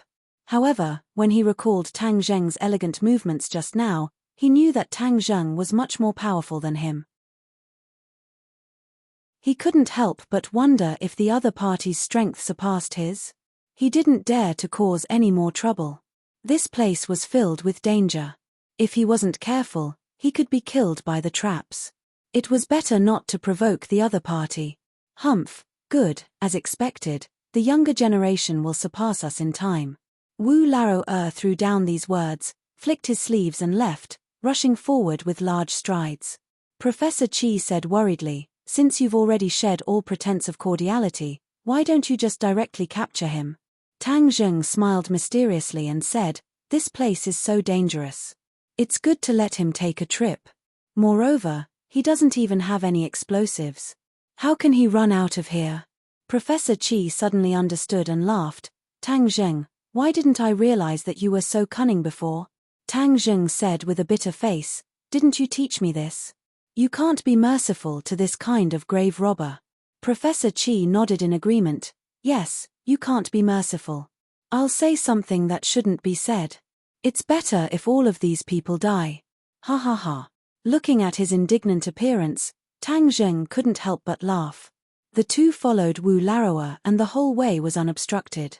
They didn't encounter any more traps. Obviously, both sides were very careful. They didn't act rashly and didn't trigger any traps. Suddenly, the sound of fighting in front of them attracted the three's attention. The three immediately stopped and looked up vigilantly. The road had already come to an end. In front of them was a huge space, like a vast hall. Why would a hall be described as vast? Because looking from afar, it really was boundless. The three simultaneously sucked in a breath of cold air. This ancient tomb was getting stranger and stranger. The sound of fighting meant that someone had already entered. Perhaps it was the people who used the explosives just now. Moreover, it wasn't just a group of people. Gunshots rang out like firecrackers. When Professor Qi heard this, he beat his chest and shouted, "What a sin! Who knows how many cultural relics have been destroyed inside? This is a crime against history, a crime against the Hua Xia civilization." Tang Zheng hurriedly grabbed him, afraid that he would rush in. Even he wouldn't be able to catch the rain of bullets. Wu Lao's expression kept changing. He stretched his neck to look inside, but he couldn't see clearly. In the end, his face was ashen. Obviously, the people inside were definitely more powerful than him. It wouldn't be easy for him to gain any benefits. The gunshots gradually stopped. The winner must have been decided. Suddenly, the few people couldn't sit still. The winner had been decided, so it was time to divide the spoils. If they still didn't go in, then they wouldn't have a share. Professor Chi couldn't bear to see the tomb robbers destroy the cultural relics. He kept urging Tang Zheng. Tang Zheng also felt that they couldn't delay and rushed into the hall with Wu Laroa. Tang Zheng kept Professor Chi firmly behind him, afraid that a bullet would suddenly fly over. If anything happened to Professor Chi, then he would be guilty. After entering the hall, their field of vision suddenly opened up. Many people had already fallen on the ground. They were struggling on the verge of death, but they were mercilessly shot to death by the enemy. When they saw the 3 uninvited guests, the group of people turned their guns and pointed at them. They shouted, "Who are you? Hey, isn't this Wu Laroa? You're really lucky. You actually didn't die. Oh, you even brought 2 helpers. That's too shabby. 1 old and 1 young. You don't have anyone, right? Haha." Some people in the crowd recognized Wu Laroa and began to ridicule him. Wu Laroa's face alternated between red and white. He said, "Kui-san, don't be so damn arrogant." "Shouldn't I be arrogant? Damn it, this ancient tomb was first discovered by me. If it wasn't for the news being leaked, how could you have a chance? But so what if you came? Everything here is still mine. Don't even think about fucking touching it." Kui-san unscrupulously roared. Wu Laroa curled his lips and disdainfully said, "Kui-san, you're too early to talk big. It's not like I don't know your ability. Your ability is not enough in front of me. Is that so? Then look at those dead people on the ground. Who's more capable than you?" Kui-san proudly pointed at the corpses on the ground. Second brother Wu's pupils suddenly constricted, and his mind was greatly shaken because he saw a few familiar faces among them. These people were all famous figures in the plundering world, and their strength was several levels higher than his. How could these strong people be killed by Kui-san? This was not scientific, not normal. Wu Laroa's eyelids twitched and his expression changed greatly. Seeing this, Kui-san wantonly laughed. "Now you know how powerful I am. Wu Laroa, today is the day you die. Go to hell and watch your grandpa Kui-san live a good life for the rest of his life." Tang Zheng and Professor Chi were not in the mood to listen to his bragging. Instead, they observed the hall. The hall was really big. They couldn't see the end of it at a glance. It was like a huge space. This space was far more vast than the mountain. This was too strange. Even Tang Zheng couldn't help but frown.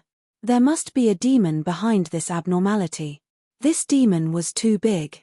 Looking up at the sky, the two were simultaneously shocked. Above their heads was a void. They couldn't see the end of it, but there were specks of stars in the void. It really did look like a sky. But how could there be a sky in this ancient tomb? Professor Chi could no longer explain all of this with his knowledge. This was definitely a huge discovery in the archaeological world. It would definitely shock the world. Compared to this, the pyramids were not even worth mentioning. The ancestors of Huashia were indeed endlessly creative and intelligent. Even modern people would find it difficult to achieve this. Professor Chi was secretly speechless. Tang Zheng looked into the distance. He couldn't see the space clearly, but his intuition told him that there was something inside. "Professor Chi, let's go over there," Tang Zheng said. Professor Chi's eyes lit up. Just what I wanted. The two ignored Kui-san and Wu Laroa's hostility. They were about to leave when they immediately attracted Kui-san's attention. "Stop!" Kui-san flew into a rage. He waved his hand and a group of subordinates blocked the two's path. "Wu Laroa, your two subordinates don't know the rules. We haven't even finished talking and they want to run." Wu Laroa meaningfully said, "Is that so? Then what are you going to do?" "What are we going to do? Of course we'll do the same as you. We'll send them to see the King of Hell," Kui-san said with killing intent. He waved his hand and a group of people surrounded them. It was clear that in the eyes of this group of desperados, they didn't care about the two of them. Tang Zheng wrinkled his eyebrows. This group of people were not good people, so he decided to take care of this matter. His feet slipped, and like a loach, he slid through the crowd. Every time the others touched his body, they would be sent flying and fall to the ground, bleeding profusely. Although Wu Laroa already knew that Tang Zheng's skills weren't ordinary, he didn't think that he would be this powerful. He was able to make a name for himself in this field mainly because of his master's small skills. The method to dissolve the yin qi was also a method that his ancestor had found with great difficulty. It wasn't that he was very powerful. Kuisana was frightened by this scene. In the blink of an eye, he was the only one left standing. His face was ashen as he shouted, "I'm going to kill you." He waved his hands in the air, and a scroll rose into the air and slowly unfurled. Chem. Tang Zheng's eyebrows wrinkled as he stared fixedly at this scene. Chapter 730. The scroll slowly unfolded and a mysterious force rippled out. A ray of light shot up into the sky. With a point of Kuisana's finger, the light fell on Tang Zheng's body. Huh! Tang Zheng's body tensed up and he turned pale with fright. A strong suction force was firmly attracting him. What's going on? He hurriedly looked at the scroll above his head. It had been completely unfolded. The vast mountains and rivers in the scroll were vivid and lifelike, as if they were real.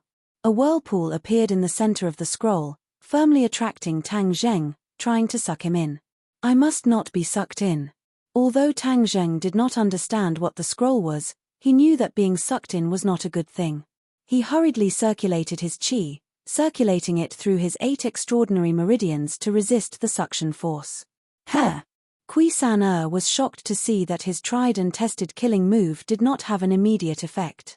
A ruthless look flashed across his face as he said, "Your third master wants to see how you can resist my mountain river map of the gods of earth and veil." As soon as his voice fell, the suction force suddenly increased. Tang Zheng knew that something was wrong. He roared and pushed his palms above his head. Whoosh! A strong suction force also formed in his palms. Sky swallowing technique. 8 Since the mountain river map was a gravitational force, then he would use gravity against gravity. As expected, once the sky swallowing technique was used, the pressure suddenly decreased. War Spirit followed closely behind. With a slash of the sword, the turbulent airflow scattered in all directions. Kuisana could not stand steadily and sat on the ground. Without Kuisana's support, the mountain river map floated down. Tang Zheng jumped and caught it. "Don't touch my treasure, quickly return it to me." Seeing this, Kuisana hysterically shouted and wanted to circulate his qi. However, how could Tang Zheng give him the chance? A cold light flashed in his hand and War Spirit flew out, piercing through Kuisana's chest.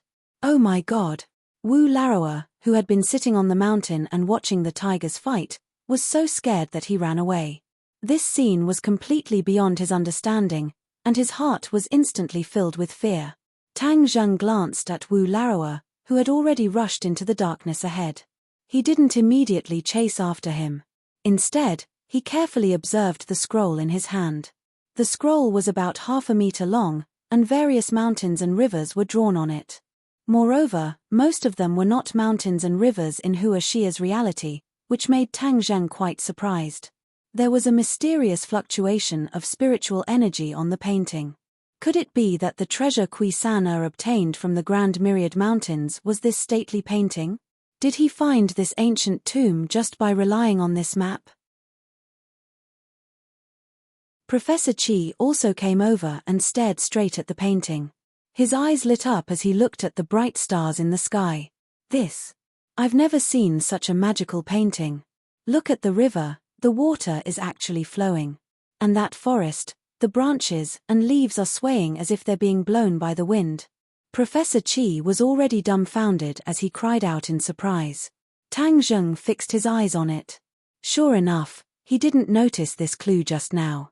Every blade of grass and every tree in the stately painting seemed to have vitality. This kind of thing had never been seen or heard of before. This is a miracle. Professor Qi smacked his lips, and his jaw almost fell to the ground. Professor Qi couldn't help but rub the painting, but there was nothing. The attraction just now had already disappeared without a trace. Tang Zheng, can you see the secret inside? Tang Zheng shook his head. He was experienced and knowledgeable, but he had never seen such a magical painting. Professor Qi, let's go back and study it carefully. Let's catch up first. There must be more things over there, Tang Zheng reminded. Professor Qi's eyes lit up, and he nodded in agreement. Yes, that Wu Larowa has already escaped. We must catch up to prevent him from destroying more cultural relics. Tang Zheng casually threw the stately painting into the Sumeru bag. Huh! Suddenly, he exclaimed. The stately painting didn't react at all. What's the matter? Why can't it be put into the Sumeru bag? Tang Zheng had never encountered such a situation before. Even a colossal figure like the venerable ideologist could be put into the Sumeru bag, but this small painting couldn't be put in. This was too strange. After hearing Tang Zheng's explanation, Professor Qi was also dumbfounded. He shook his head and said, "This is a matter for you cultivators.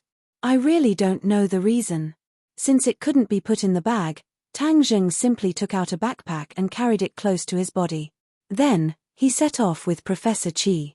The stars above their heads shone, but the light was very dim. The two of them were prepared and took out their flashlights. Under their feet was a flat road paved with green bricks. It was like a huge square. As far as the flashlight's light could reach, it was still an empty square. It was barren, and there was nothing in it. It couldn't illuminate the sides at all. How big is this place? Professor Qi couldn't help but exclaim. Tang Zheng said solemnly, "There are too many strange things in this ancient tomb." Professor Qi was incomparably excited. Strange things mean that it's magical. That's why there are so many new discoveries. After walking for a long time, they still didn't see Wu Larowa's figure. Just as the two of them were about to lose hope, a huge phantom vaguely appeared in the distance. This phantom was tall and large, and its outline was very frightening. However, it was too far away to see clearly.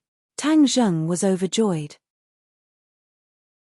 They finally found the building. With a target, the two of them were energized and quickly ran toward the target. Finally, everything in front of them became clear. The colossal figure also revealed its true appearance. The two of them were startled and subconsciously stopped in their tracks. The two of them looked at each other.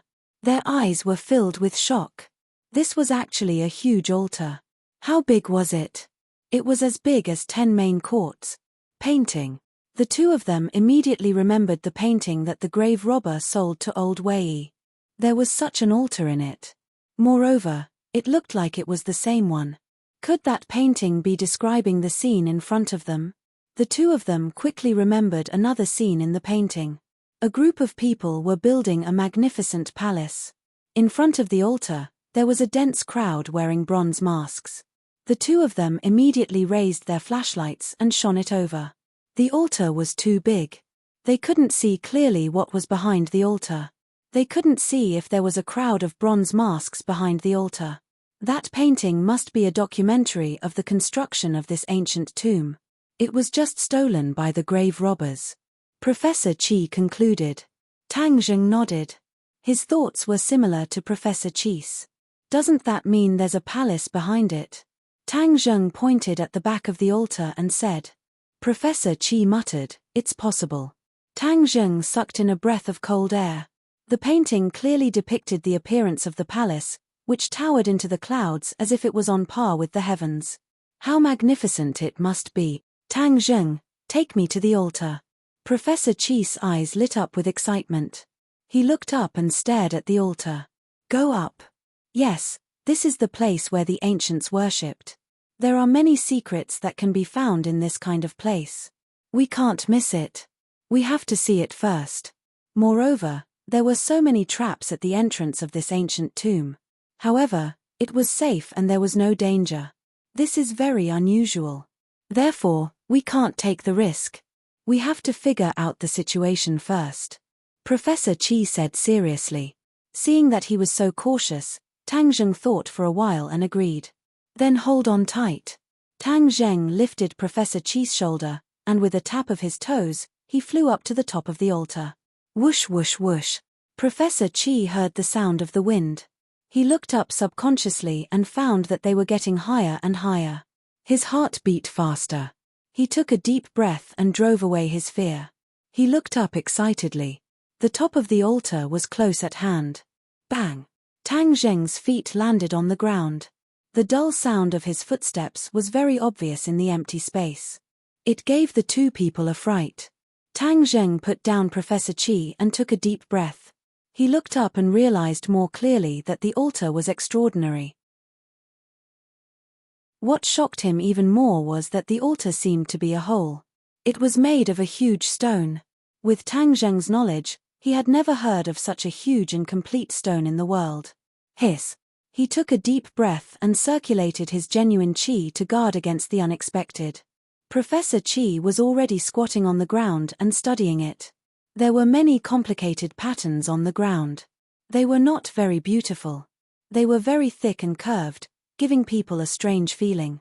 Tang Zheng had seen the square of the witch tribe in the 100,000 mountains.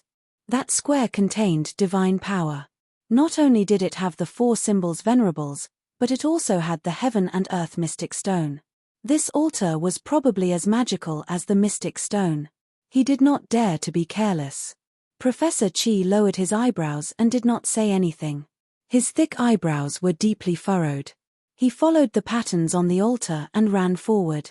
After a while, he stopped and continued to run. Tang Zheng looked at him suspiciously and did not leave his side. He did not know what he had discovered. Suddenly, Tang Zheng stopped and grabbed Professor Chi, who wanted to rush forward again. Professor Chi was caught and shouted in dissatisfaction, "Tang Zheng, what are you doing? Let go of me." Tang Zheng pulled Professor Chi behind him and cautiously said, "Professor Chi, don't be impatient." Hearing this, Professor Chi finally calmed down and asked, "What's wrong?" "There's someone," Tang Zheng said. "Someone?" Professor Chi was shocked. How could there be other people in this place? Could it be old Wu? Over Tang Zheng's shoulder, Professor Chi finally saw that person. It was definitely not old Wu. Although it was only a back view, it gave people a completely different feeling. Who is it? Professor Chi swallowed his saliva and asked. Tang Zheng shook his head and said, "Let's go up and take a look." Since he had met someone, he couldn't just turn a blind eye. The two of them walked towards the opposite side. That person kept looking into the distance like a piece of wood, not reacting at all. But when the two of them were still more than 10 steps away, that person moved. He suddenly turned around and his eyes were as sharp as a peerless treasure sword, almost blinding people. He was very particular about his clothes and his outfit was exquisite. His clothes were tailored very well, and even his nails were cut very neatly, just like a woman. But he was a man, a very exquisite man. If a man used the word exquisite, then he must be extraordinary. Chapter 731. Tang Zheng stared at this person, and the other party looked at him with interest. Obviously, this person was not an ancient person, but a modern person. His modern outfit was even more fashionable than Tang Zheng's. "Who are you?" Tang Zheng asked cautiously. This person was definitely not an ordinary grave robber. Those grave robbers were not even worthy of carrying his shoes. Even Tang Zheng did not dare to underestimate the aura that was faintly emitted. "Tang Zheng." The other party did not answer, but instead called out Tang Zheng's name. Tang Zheng and Professor Chi were both shocked. Tang Zheng was sure that he had never seen this person before. The other party left a deep impression on him. Even if he had only seen him once, he would never forget. "You know me?" The other party laughed, and his smile was even a bit evil. "Of course I know you. Your great name is like thunder to my ears. We have never met." "Yes, but I have seen your picture," the other party said bluntly. "I really did not expect to see you here. Allow me to introduce myself first, otherwise it would be rude." The other party was polite, like a noble gentleman.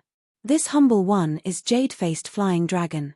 His voice was raised a few notches, and his head was raised high as he said proudly, "Jade-Faced Flying Dragon?" Tang Zheng frowned. He had never heard of this person in the Jianghu. Where did this expert come from? I think you have never heard of me, but you will remember my name in the future. Jade-faced flying dragon said confidently. Why? Because, I want to kill you. Jade-faced flying dragon deliberately dragged out the word kill, and a murderous aura seemed to burst out from this word. Tang Zheng's body tensed up. The other party had said that he wanted to kill him. There were only two possibilities. First, he was an idiot, and only then would he be so arrogant. Second, he was a true expert, and had this confidence. Obviously, the other party did not belong to the first category. Then, he was definitely an expert, and an extraordinary one at that. He was an expert that Tang Zheng could not see through. The other party was only in his 30s, yet he had this kind of cultivation. He was definitely an outstanding person. Why was there no news of such a fierce person in the Jianghu? Seeing that Tang Zheng didn't move, fair-faced flying dragon smiled. Very good. You can still stand here after hearing that I want to kill you. In the past, when others heard this, they would immediately run away. Is that useful? Tang Zheng asked. Fair-faced flying dragon praised. You are very smart. You know that running away is futile. It only adds to the fun of the game. It doesn't have much of an effect because they all died in the end. Tang Zheng's eyelids twitched as he sneered. Is that so? I'm not like those people. Are you so confident that you can kill me? Of course. Fair-faced flying dragon said without hesitation. I never thought that I would meet you here. This can be considered fate. Before I kill you, I'll let you take a look at the Heavenly Palace. Heavenly Palace? Tang Zheng and Professor Qi cried out in surprise. Oh, it seems that you don't understand the purpose of this trip, nor do you understand the truth of this ancient tomb. Fair-faced flying dragon raised an eyebrow and said with a smile that was not a smile. Could it be that you understand? I know a thing or two. Fair-faced flying dragon elegantly turned around and pointed into the distance, completely unafraid of Tang Zheng's sneak attack. Of course, Tang Zheng would not sneak attack. He and Professor Qi strode forward and looked up. Immediately, the two's attention was firmly attracted. In the distance, there was a huge palace that towered into the sky. Wasn't this the palace in the painting? Didn't so many people work so hard to build this palace? The altar and the palace were exactly the same as in the painting. The two's breaths involuntarily quickened. Fair-faced flying dragon glanced at the two and said with a smile, the wisdom of the ancients is truly endless. It's unimaginable and unattainable for us descendants. This is the heavenly palace you were talking about? Professor Qi asked with a trembling voice. He was not afraid, but excited. There had never been a record or description of this building in the history of Huaxia. This meant that this discovery was unprecedented. What did this mean for him? Money? Fame? No. He did not care about any of these. He could complete the history of Huaxia and even fill in the gaps in Huaxia's history. This was what tickled his nerves the most. Fair-faced flying dragon nodded. Yes, this is the heavenly palace. It's magnificent and beautiful. Back then, Emperor Qin was truly an emperor, a peerless hero. Not only did he build the terracotta army, he also built a heavenly palace that ordinary people do not even know about. You're saying that Emperor Qin built this? Professor Qi's breaths quickened as if he was about to have a heart attack. Of course. Don't tell me that you don't know who the owner of the tomb is after entering it. Fair-faced flying dragon asked curiously. Tang Zheng and Professor Qi's cheeks turned red. They really did not know. That's true. This ancient tomb didn't even exist in historical records. How could a normal person know about it? Who knows what kind of luck those tomb raiders had, but they somehow stumbled upon this ancient tomb and allowed it to see the light of day again. Fair-faced flying dragon sighed. Tang Zheng looked at the magnificent palace as if he was looking at a mountain. This was the work of Emperor Qin. No wonder it was so shocking. This emperor was truly not someone that ordinary people could hope to reach. It was even possible to imagine. His thinking was far beyond the limits of a human. As a celestial as well, Tang Zheng could not help but feel ashamed of his inferiority. He was too inferior as a celestial. Let alone a godlike figure like Caillou, Even Qin Shi Huang was someone he could not compare to. He was usually proud of his achievements, but now he realized that his achievements were simply insignificant compared to this identity. It was even a bit laughable. He could not smile at all. There was a bitter taste in his mouth. However, he also felt that it was very strange. He had just learned of Emperor Qin's identity from the five-clawed golden dragon, and now he had accidentally stumbled into his tomb. Was this the will of the heavens? The shock in Professor Qi's heart far exceeded Tang Zheng's. There were many records of this ancient emperor in history, but many of them were vague and even mysterious. It was a secret that many historians could not find out even if they scratched their heads. Back then, the appearance of the terracotta warriors had shocked the world of archaeology, the world of history, and the world. No one would have thought that it was just the tip of the iceberg. What was even more shocking was that this was a project that could not be completed by human strength. Professor Qi remembered another mystery in the world of archaeology. That was Emperor Qin's tomb. There were many different opinions, but no one had a definite conclusion. He would never have thought that his tomb would be built in the vast Qinling Mountains, hidden deep in the heart of the mountains. No wonder no one had found it after such a long time. He could not help but think of some of the famous emperors in history. In order to prevent their tombs from being raided after their death, they had used all kinds of methods and set up all kinds of traps.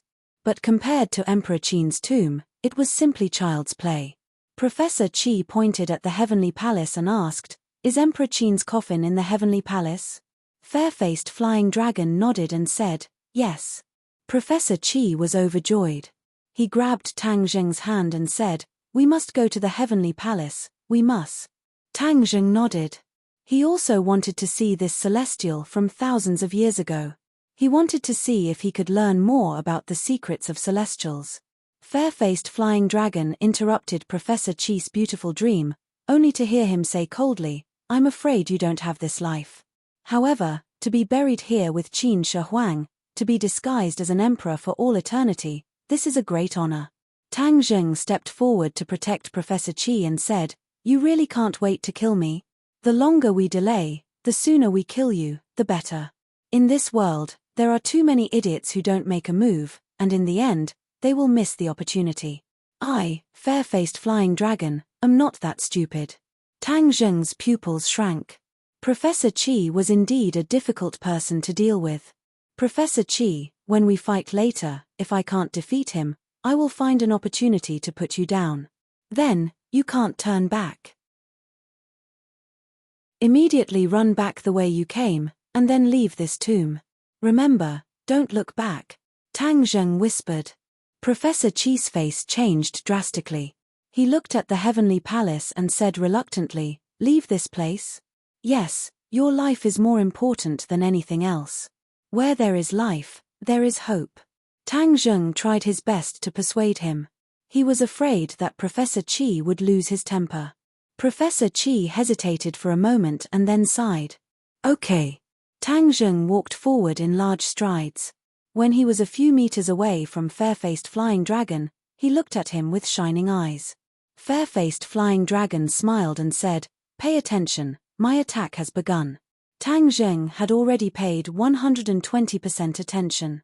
Hearing these words, War Soul was already firmly grasped in his hand.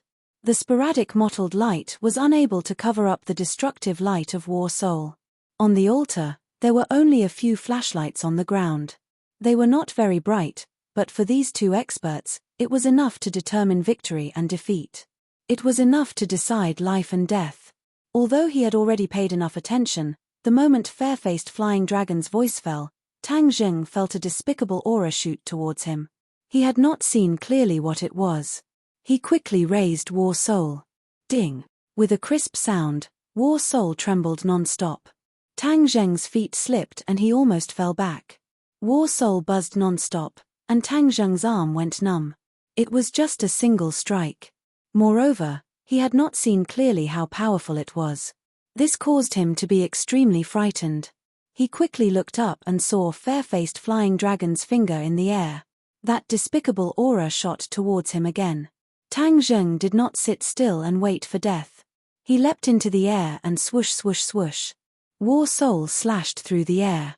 A cold light blossomed on War Soul's blade, creating dazzling sparks. Tang Zheng finally saw clearly that his opponent's weapon was a throwing knife. Chapter 732. Fair-faced flying dragon saw that his flying dagger missed, but his expression did not change. He said not bad as he quickly waved his arm. Swoosh, swoosh, swoosh, a series of cold lights swept through the dark space.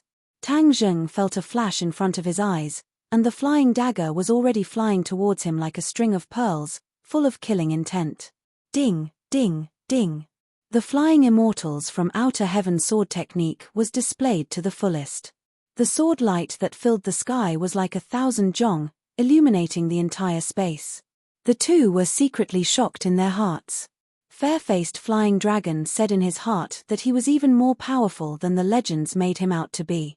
Tang Zheng, on the other hand, had a strange expression. Just where did this fair-faced flying dragon come from? He was definitely an expert of the great scholar realm. Moreover, he did not seem like a first or second stage great scholar like Long Shenyuan. He was unable to determine this person's specific cultivation, but he was definitely a true expert. Tang Zheng had just experienced the battle between the State Master and Yamato no Orochi not long ago, so he was not unfamiliar with this level of battle. In fact, he was getting more and more used to it. The battle between the two became more and more intense. There were traces of the war spirit sword and the flying dagger on the altar. The dagger was like a chisel, severely damaging the altar. Seeing this, Professor Chi even had the heart to die. Tears were about to drip out as he shouted, "Destroyed, destroyed." Pound. The complicated patterns on the ground could definitely be studied to find many useful things, but it was destroyed just like that. As a scholar, one could imagine how painful it was. It was even more painful than killing him. However, the battle did not change according to his will. The two of them were bound to determine victory or defeat, or even life and death. Although Tang Zheng was only at the 9th stage of fasting, and was still a step away from the Golden Core realm, his cultivation was lower than fair-faced flying dragons. However, he had the help of a divine weapon and was not at a disadvantage for a while. The sound of the battle was not small, and it was especially clear in this empty and deathly silent space. Suddenly, both of their ears twitched, and they subconsciously looked in a direction. They could not see anything in the darkness, but there was obviously something. As if to verify their guess, the sound became louder and louder. Bang, bang, bang. It was like a heavy object hitting the ground. It was like the sound of a drum, heavily pounding on people's hearts, causing their heartstrings to tremble. Even so, the two of them did not give up on the battle. Instead, the battle became more and more intense, and danger surrounded them. Professor Chi also heard the sound and stretched his neck to look outside the altar. Suddenly, his pupils dilated rapidly and his mouth opened wide. It was as if someone had grabbed his throat and he couldn't even let out a scream. When the two saw his reaction, they rushed to the edge of the altar at the same time and looked down. F***CK. Both of them cursed in their hearts at the same time as their scalps went numb. Countless people were standing on the ground below, all of them looking up at the altar. Bronze mask. Tang Zheng raised his head and exclaimed. Everyone was wearing the same bronze mask as the one in the painting, but there were too many bronze masks. Although Tang Zheng really wanted the bronze masks, this many still made his scalp go numb. Moreover, the empty eyes behind the bronze masks showed that these were definitely not living people. Not a living person. That was a dead person. In fact, they weren't even dead people. Tang Zheng had even been to the world of spirits and souls. Of course, he knew that there were many things in this world that he had never heard of or even thought of. Obviously, these people weren't good people. When they saw the three people on the altar, they sped up. Like monkeys, they climbed up the pillars of the altar and climbed up the altar at lightning speed. Tang Zheng and fair-faced flying dragon looked at each other at the same time and subconsciously stopped fighting. Fair-faced flying dragon muttered to himself, "My attention was all attracted by the heavenly palace just now. I really didn't see so many things hidden below." Professor Chi's face was bitter as he sighed, "I'm afraid that you guys destroyed their altar, so they're coming to kill us." Altar. The two of them looked down subconsciously. Indeed, the altar was full of holes and scars. Hair. The two of them exclaimed at the same time and stared straight at the altar. It turned out that there was a faint light flowing in the altar, as if something had been triggered. Looks like it's true. Tang Zheng sighed softly. Altars were very mysterious in ancient times, and the altar here was even more so. The two of them almost destroyed the altar. Of course, they must have triggered some mechanism to attract the group of bronze masks. They're coming up. Professor Qi had been lying on the edge of the altar and yelled at the top of his lungs. The two of them tensed up. Fair-faced flying dragon looked deeply at Tang Zheng and said, "Looks like we can't kill you today. Stay alive. The next time we meet, you won't be so lucky." Fair-faced flying dragon leaped down from the altar as soon as he finished speaking. "Ah!" Professor Qi screamed. He didn't expect fair-faced flying dragon to walk right into his trap. Tang Zheng's face tensed up, but he didn't think so.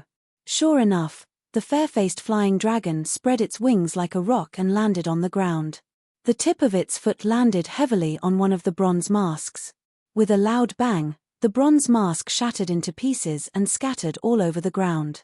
Then, he did the same. Like a bird flying across the water, he flew above the bronze mask. Every time he landed, a bronze mask would be destroyed. Bang! Suddenly, a loud sound interrupted Tang Zheng's observation. He saw a bronze mask jump up the altar and crazily pounce at the two of them. They were wearing armor and looked like warriors. They were full of killing intent and gloomy. Tang Zheng's eyes were filled with killing intent. With a catcher sound, War Soul cut the opponent in half and scattered on the ground, turning into pieces. But before he could catch his breath, the sound of falling bodies came one after another. In the blink of an eye, the altar was densely packed with bronze masks. Their empty eyes and dense yin qi struck the heart. If it was a coward, they would have collapsed. Fortunately, Professor Qi had been in the field of archaeology for decades and had seen many strange things. Although he was afraid, he didn't completely lose his wolf. His attention was attracted by something else, the pieces scattered on the ground. Professor Qi picked up a piece and smelled it. He then carefully broke it and examined it carefully. Suddenly, his face changed. He shouted at Tang Zheng's back, "Tang Zheng, they are terracotta warriors." Terracotta warriors. Tang Zheng's first thought was the terracotta soldiers and horses.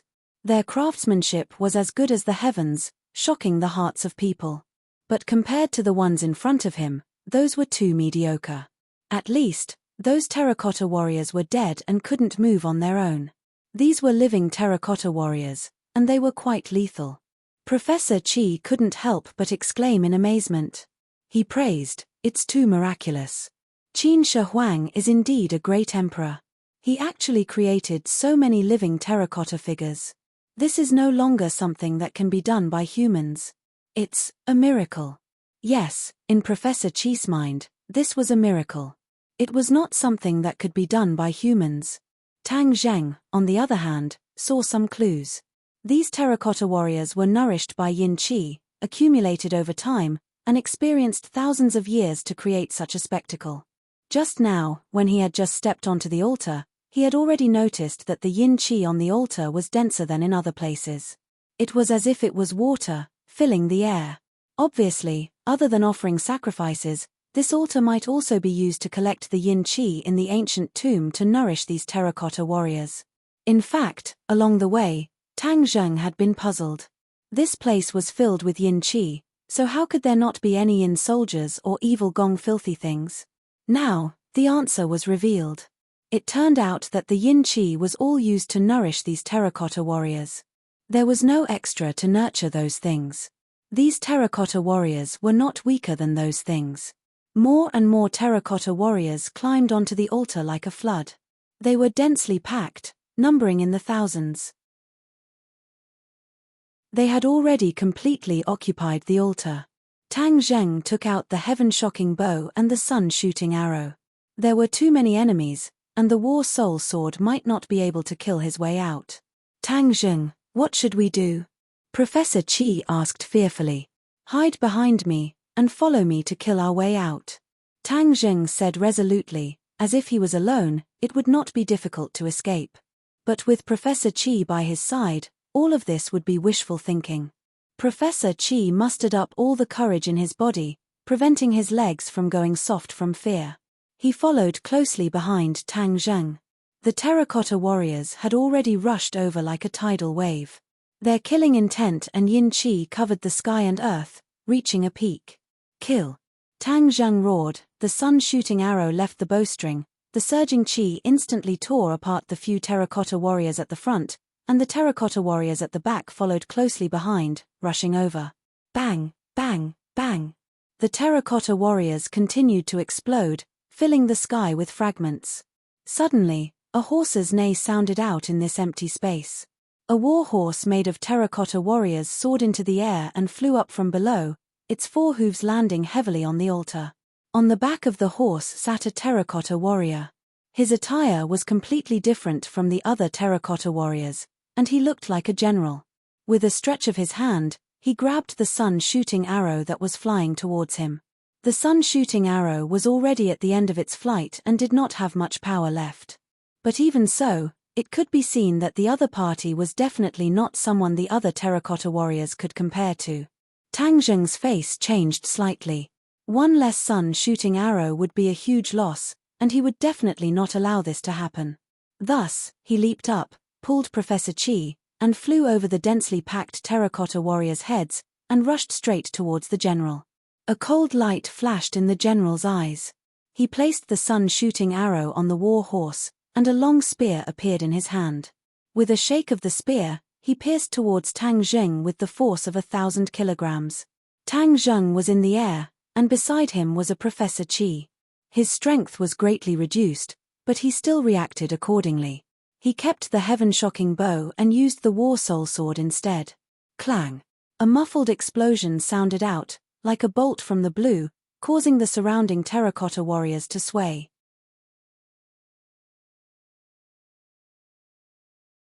Chapter 733. Amidst the army of 10,000, the overwhelming killing intent and yin qi swept over like a tornado. The two of them were like small boats drifting in the wind, ready to fall apart at any moment. Kill! Tang Zheng roared. He was not one to go with the flow. He immediately summoned the four manifestations venerable. Its massive body immediately made the other terracotta figures look like ants. The four manifestations venerable had been heavily injured. Tang Zheng had yet to find a way to repair it, but it was still capable of basic physical defense and attack. With a leap, Tang Zheng pulled Professor Qi and drilled into the body of the four divine beasts, seizing the attacks that covered the sky and earth. The four divine beasts' body immediately rang out with ping-ping-ping-ping sounds. This was the first time Professor Qi had entered the four manifestations venerable. He was like Granny Liu entering the Grand View Garden. He wanted nothing more than to double his eyes and greedily observe his surroundings. Back then, he had personally witnessed the four manifestations venerable's strength in the 100,000 mountains. However, that was only a passing encounter. Moreover, that was outside and he was unable to enter the interior. Now that he had gotten what he wanted, he was like a child who had obtained his favorite toy. The corners of his mouth cracked open and he could not stop smiling foolishly. However, Tang Zheng was not as optimistic. His expression was extremely grim as he controlled the four manifestations venerable to charge towards the edge of the altar. How could the terracotta figures let him do as he pleased? The general swung his spear and the other terracotta figures let out soundless roars. Like maggots attached to the bones, they quickly climbed up the four manifestations venerable in an attempt to attack its vital points. Go to hell! Tang Zheng angrily roared, and the four symbols venerable immediately waved his arms, sweeping away the terracotta figures that were climbing up his body. Ding ding dang dang, like rain hitting banana leaves, these terracotta figures fell to the ground one after another, shattering into pieces. However, it was still no match for the sheer number of terracotta figures. Before long, the terracotta figures had climbed all over the four manifestations venerable's body. They exerted force on its chest and head. Banging sounds rang out incessantly. The four manifestations venerable's strength had already been greatly reduced. Faced with such an attack, Even Tang Jing felt like his heart had been struck by a heavy punch. His face paled. However, he did not give up. He swept the terracotta figures off his chest, then with a tap of his foot, he shot towards the edge of the altar like an arrow. He had succeeded. The four symbols venerable leaped into the air and rapidly descended to the ground. Roar. All of a sudden, a low roar exploded above their heads as the general galloped out of the altar. Bang! With a muffled thud, the warhorse actually landed on top of the four symbols venerable. Clang! The spear struck the top of the four symbols venerable's head. The tremendous force caused the four symbols venerable to fall even faster. Boom! After an earth-shattering boom, the four symbols venerable landed on the ground. Cracks spread out in all directions, and the terracotta figures on his body lost their balance and fell to the ground one after another. They were thrown off their feet and shattered into pieces. The four symbols knight wanted to run, but the general above him had accumulated another attack. The cold light of the spear flashed, and it looked like it was about to hit the four symbols knight again. Tang Zheng was well aware of the situation of the four divine beasts. If it had been in the past, it would have been invulnerable, but now it had been severely injured, and its strength had been greatly reduced. The force just now had almost split open the four symbols venerable's head. If it happened again, he couldn't guarantee that the four symbols venerable would still be safe and sound. Clearly, the enemy wouldn't show any mercy. Tang Zheng hurriedly controlled the four symbols venerable and grabbed at the top of his head. Kacha.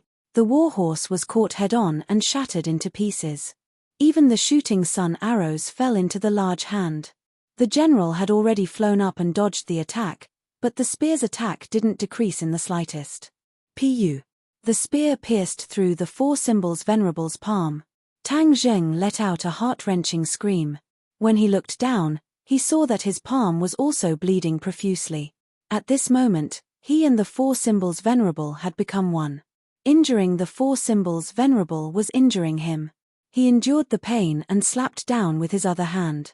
The huge palm immediately enveloped the other party in a shadow. The general hurriedly pulled back his spear, wanting to block the attack. However, the fingers of the injured palm closed and grabbed the spear, making it impossible for the general to pull back his spear to block. Seeing this, the general was shocked. He let go of his spear and raised both his hands to block. However, the strength of the four symbols venerable was ultimately not something he could resist. With a muffled bang, the general was flattened to the ground, leaving behind only fragments. Phew! Tang Zheng heaved a sigh of relief. However, before he could rejoice, he saw the terracotta soldiers swarming over like a tide. Let's go! The four symbols venerable took large strides and rushed toward the celestial palace. At this moment, he couldn't care less about the spiritual energy on the bronze masks. Although the bronze masks were very tempting, they were like thorny roses. The four symbols venerable was extremely fast, and the terracotta soldiers were clearly unable to catch up. In the blink of an eye, they left the densely packed terracotta soldiers behind them. Suddenly, Tang Zheng listened attentively and frowned. Why is there no movement behind me? He turned his head curiously. He couldn't help but cry out in alarm. He saw that the densely packed terracotta soldiers had actually stopped their pursuit and were looking at him with hollow eyes from afar. What's going on? Why aren't they chasing me? Tang Zheng couldn't figure it out and subconsciously looked up. The Celestial Palace. Two huge words appeared above his head. These two words were floating, but there was no sign or anything like that. They just quietly floated above his head. He suddenly realized that he had unknowingly arrived in front of the Celestial Palace. There must be some kind of restriction on the Celestial Palace that prevented the terracotta soldiers from approaching. Since that was the case, there was no need to stay in the four symbols venerable anymore. He and Professor Qi left the four symbols venerable. Professor Qi was reluctant to leave. Although he didn't gain much, this kind of experience was too rare. Professor Qi sighed in disappointment as he watched the four symbols venerable disappear before his eyes. However, in an instant, he sucked in a breath of cold air. Then, as if he had been fixed in place, he looked up blankly. What was above his head? Of course, It was the Celestial Palace. Not just the two words Celestial Palace, but the actual Celestial Palace itself. When looking at the Celestial Palace from afar, one would be shocked by its majesty. Now that he was standing at the foot of the Celestial Palace, this feeling was especially strong. It was so shocking that he could barely find words to describe it. Tang Zheng's feelings were more or less the same. He saw that the Celestial Palace above his head was endless, as if it really towered into the clouds. Fair-faced flying dragon has already entered the Celestial Palace. Let's follow. Tang Zheng said resolutely. There was already no way out for the thousands of soldiers and horses behind them. Moreover, since they were already here, they naturally couldn't just leave without taking a look. Although they knew that there would be danger inside. Knowing that there was a tiger in the mountain, they still walked towards it. The two of them walked over confidently. The Celestial Palace's palace gate was very huge. It was even taller and bigger than the tomb gate. The two of them arrived in front of the palace gate. Hey! There was actually a corpse in front of the palace gate. Second brother Wu. The two of them recognized the corpse at the same time. Wasn't this the second brother Wu who had escaped without a trace? They didn't expect that he would actually escape to the front of the palace gate, but in the end, he didn't survive. Grave robbers deserve to die. Professor Qi sighed. Ignoring second brother Wu, the two of them focused on the palace gate. The palace gate was tightly shut. Tang Zheng pushed with both hands, but the gate didn't move an inch. His expression changed slightly as he sighed faintly. Professor Qi, we can only rely on you. Since Professor Qi could open the tomb gate, then perhaps he could also open the palace gate. Professor Qi walked forward and said while surveying, Fair-faced flying dragon is much earlier than us. Could it be that he has already entered? He's so familiar with this place. It wouldn't be strange if he had already entered. Tang Zheng said indifferently. Just who is this person? Professor Qi was also very curious. Tang Zheng shook his head solemnly. This person was too strange. Not only did he know him, but he also wanted to kill him. When did he offend such an expert? How come he didn't know? Only Fair-faced Flying Dragon could answer this question. Perhaps they would meet again in the Celestial Palace later on. They would definitely face off against each other, and perhaps it would really be a life and death battle. Time passed minute by minute as Professor Qi focused on studying the palace gate. Tang Zheng was bored to death and focused on observing the surroundings. The ancient tomb was originally quite dark, but it seemed that the stars in the sky were sprinkling down starlight, making the place much brighter than the altar. It was like the first glimmer of dawn. In short, the Celestial Palace's majestic silhouette could be clearly seen. Crack! Suddenly, a strange sound interrupted Tang Zheng's thoughts. He saw the Celestial Palace's gate open little by little. Tang Zheng was overjoyed. It was a wise move to bring Professor Qi with him. Otherwise, he would have entered the Celestial Palace no matter what. The palace gate opened wide. Tang Zheng and Professor Qi looked at each other excitedly and cautiously walked in. The interior of the Celestial Palace was as bright as day. As soon as they entered, they saw majestic terracotta soldiers standing on both sides. However, the yin energy on these terracotta soldiers wasn't dense enough.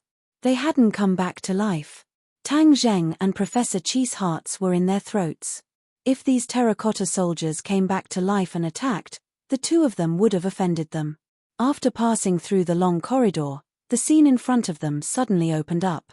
There were pavilions, small bridges, flowing water, fake mountains, and lakes. It really did look like a magnificent palace. The two of them smacked their lips and exclaimed, "The Celestial Palace really lives up to its name. It was built according to ancient palaces." Professor Qi's eyes were rolling. He almost couldn't see. His mouth was wide open and dazzled. He was so happy that he almost fainted. This kind of spectacle was hard to come by in a lifetime. He felt that he was really lucky to be blessed by the heavens to be able to see such a scene in his lifetime. This palace is in the style of the pre-Qin dynasty. This is really the mausoleum of Qin Shi Huang. Professor Qi came to this conclusion while trembling. The two of them went around the exquisite pavilions and went deep into the celestial palace. A tall staircase was placed in front of them. The staircase seemed to have no end, as if it extended into the sky. Tang Zheng subconsciously thought of the staircase to heaven. Perhaps this was the feeling that it gave people in the beginning. It went straight up into the sky. The two of them began a long journey to conquer these stairs. Professor Qi was panting like a cow and almost couldn't climb. He had to rely on Tang Zheng's support to finally reach the top. You're tuning in to the Celestial War YouTube channel. Don't forget to subscribe and join us on this journey to catch the most captivating stories.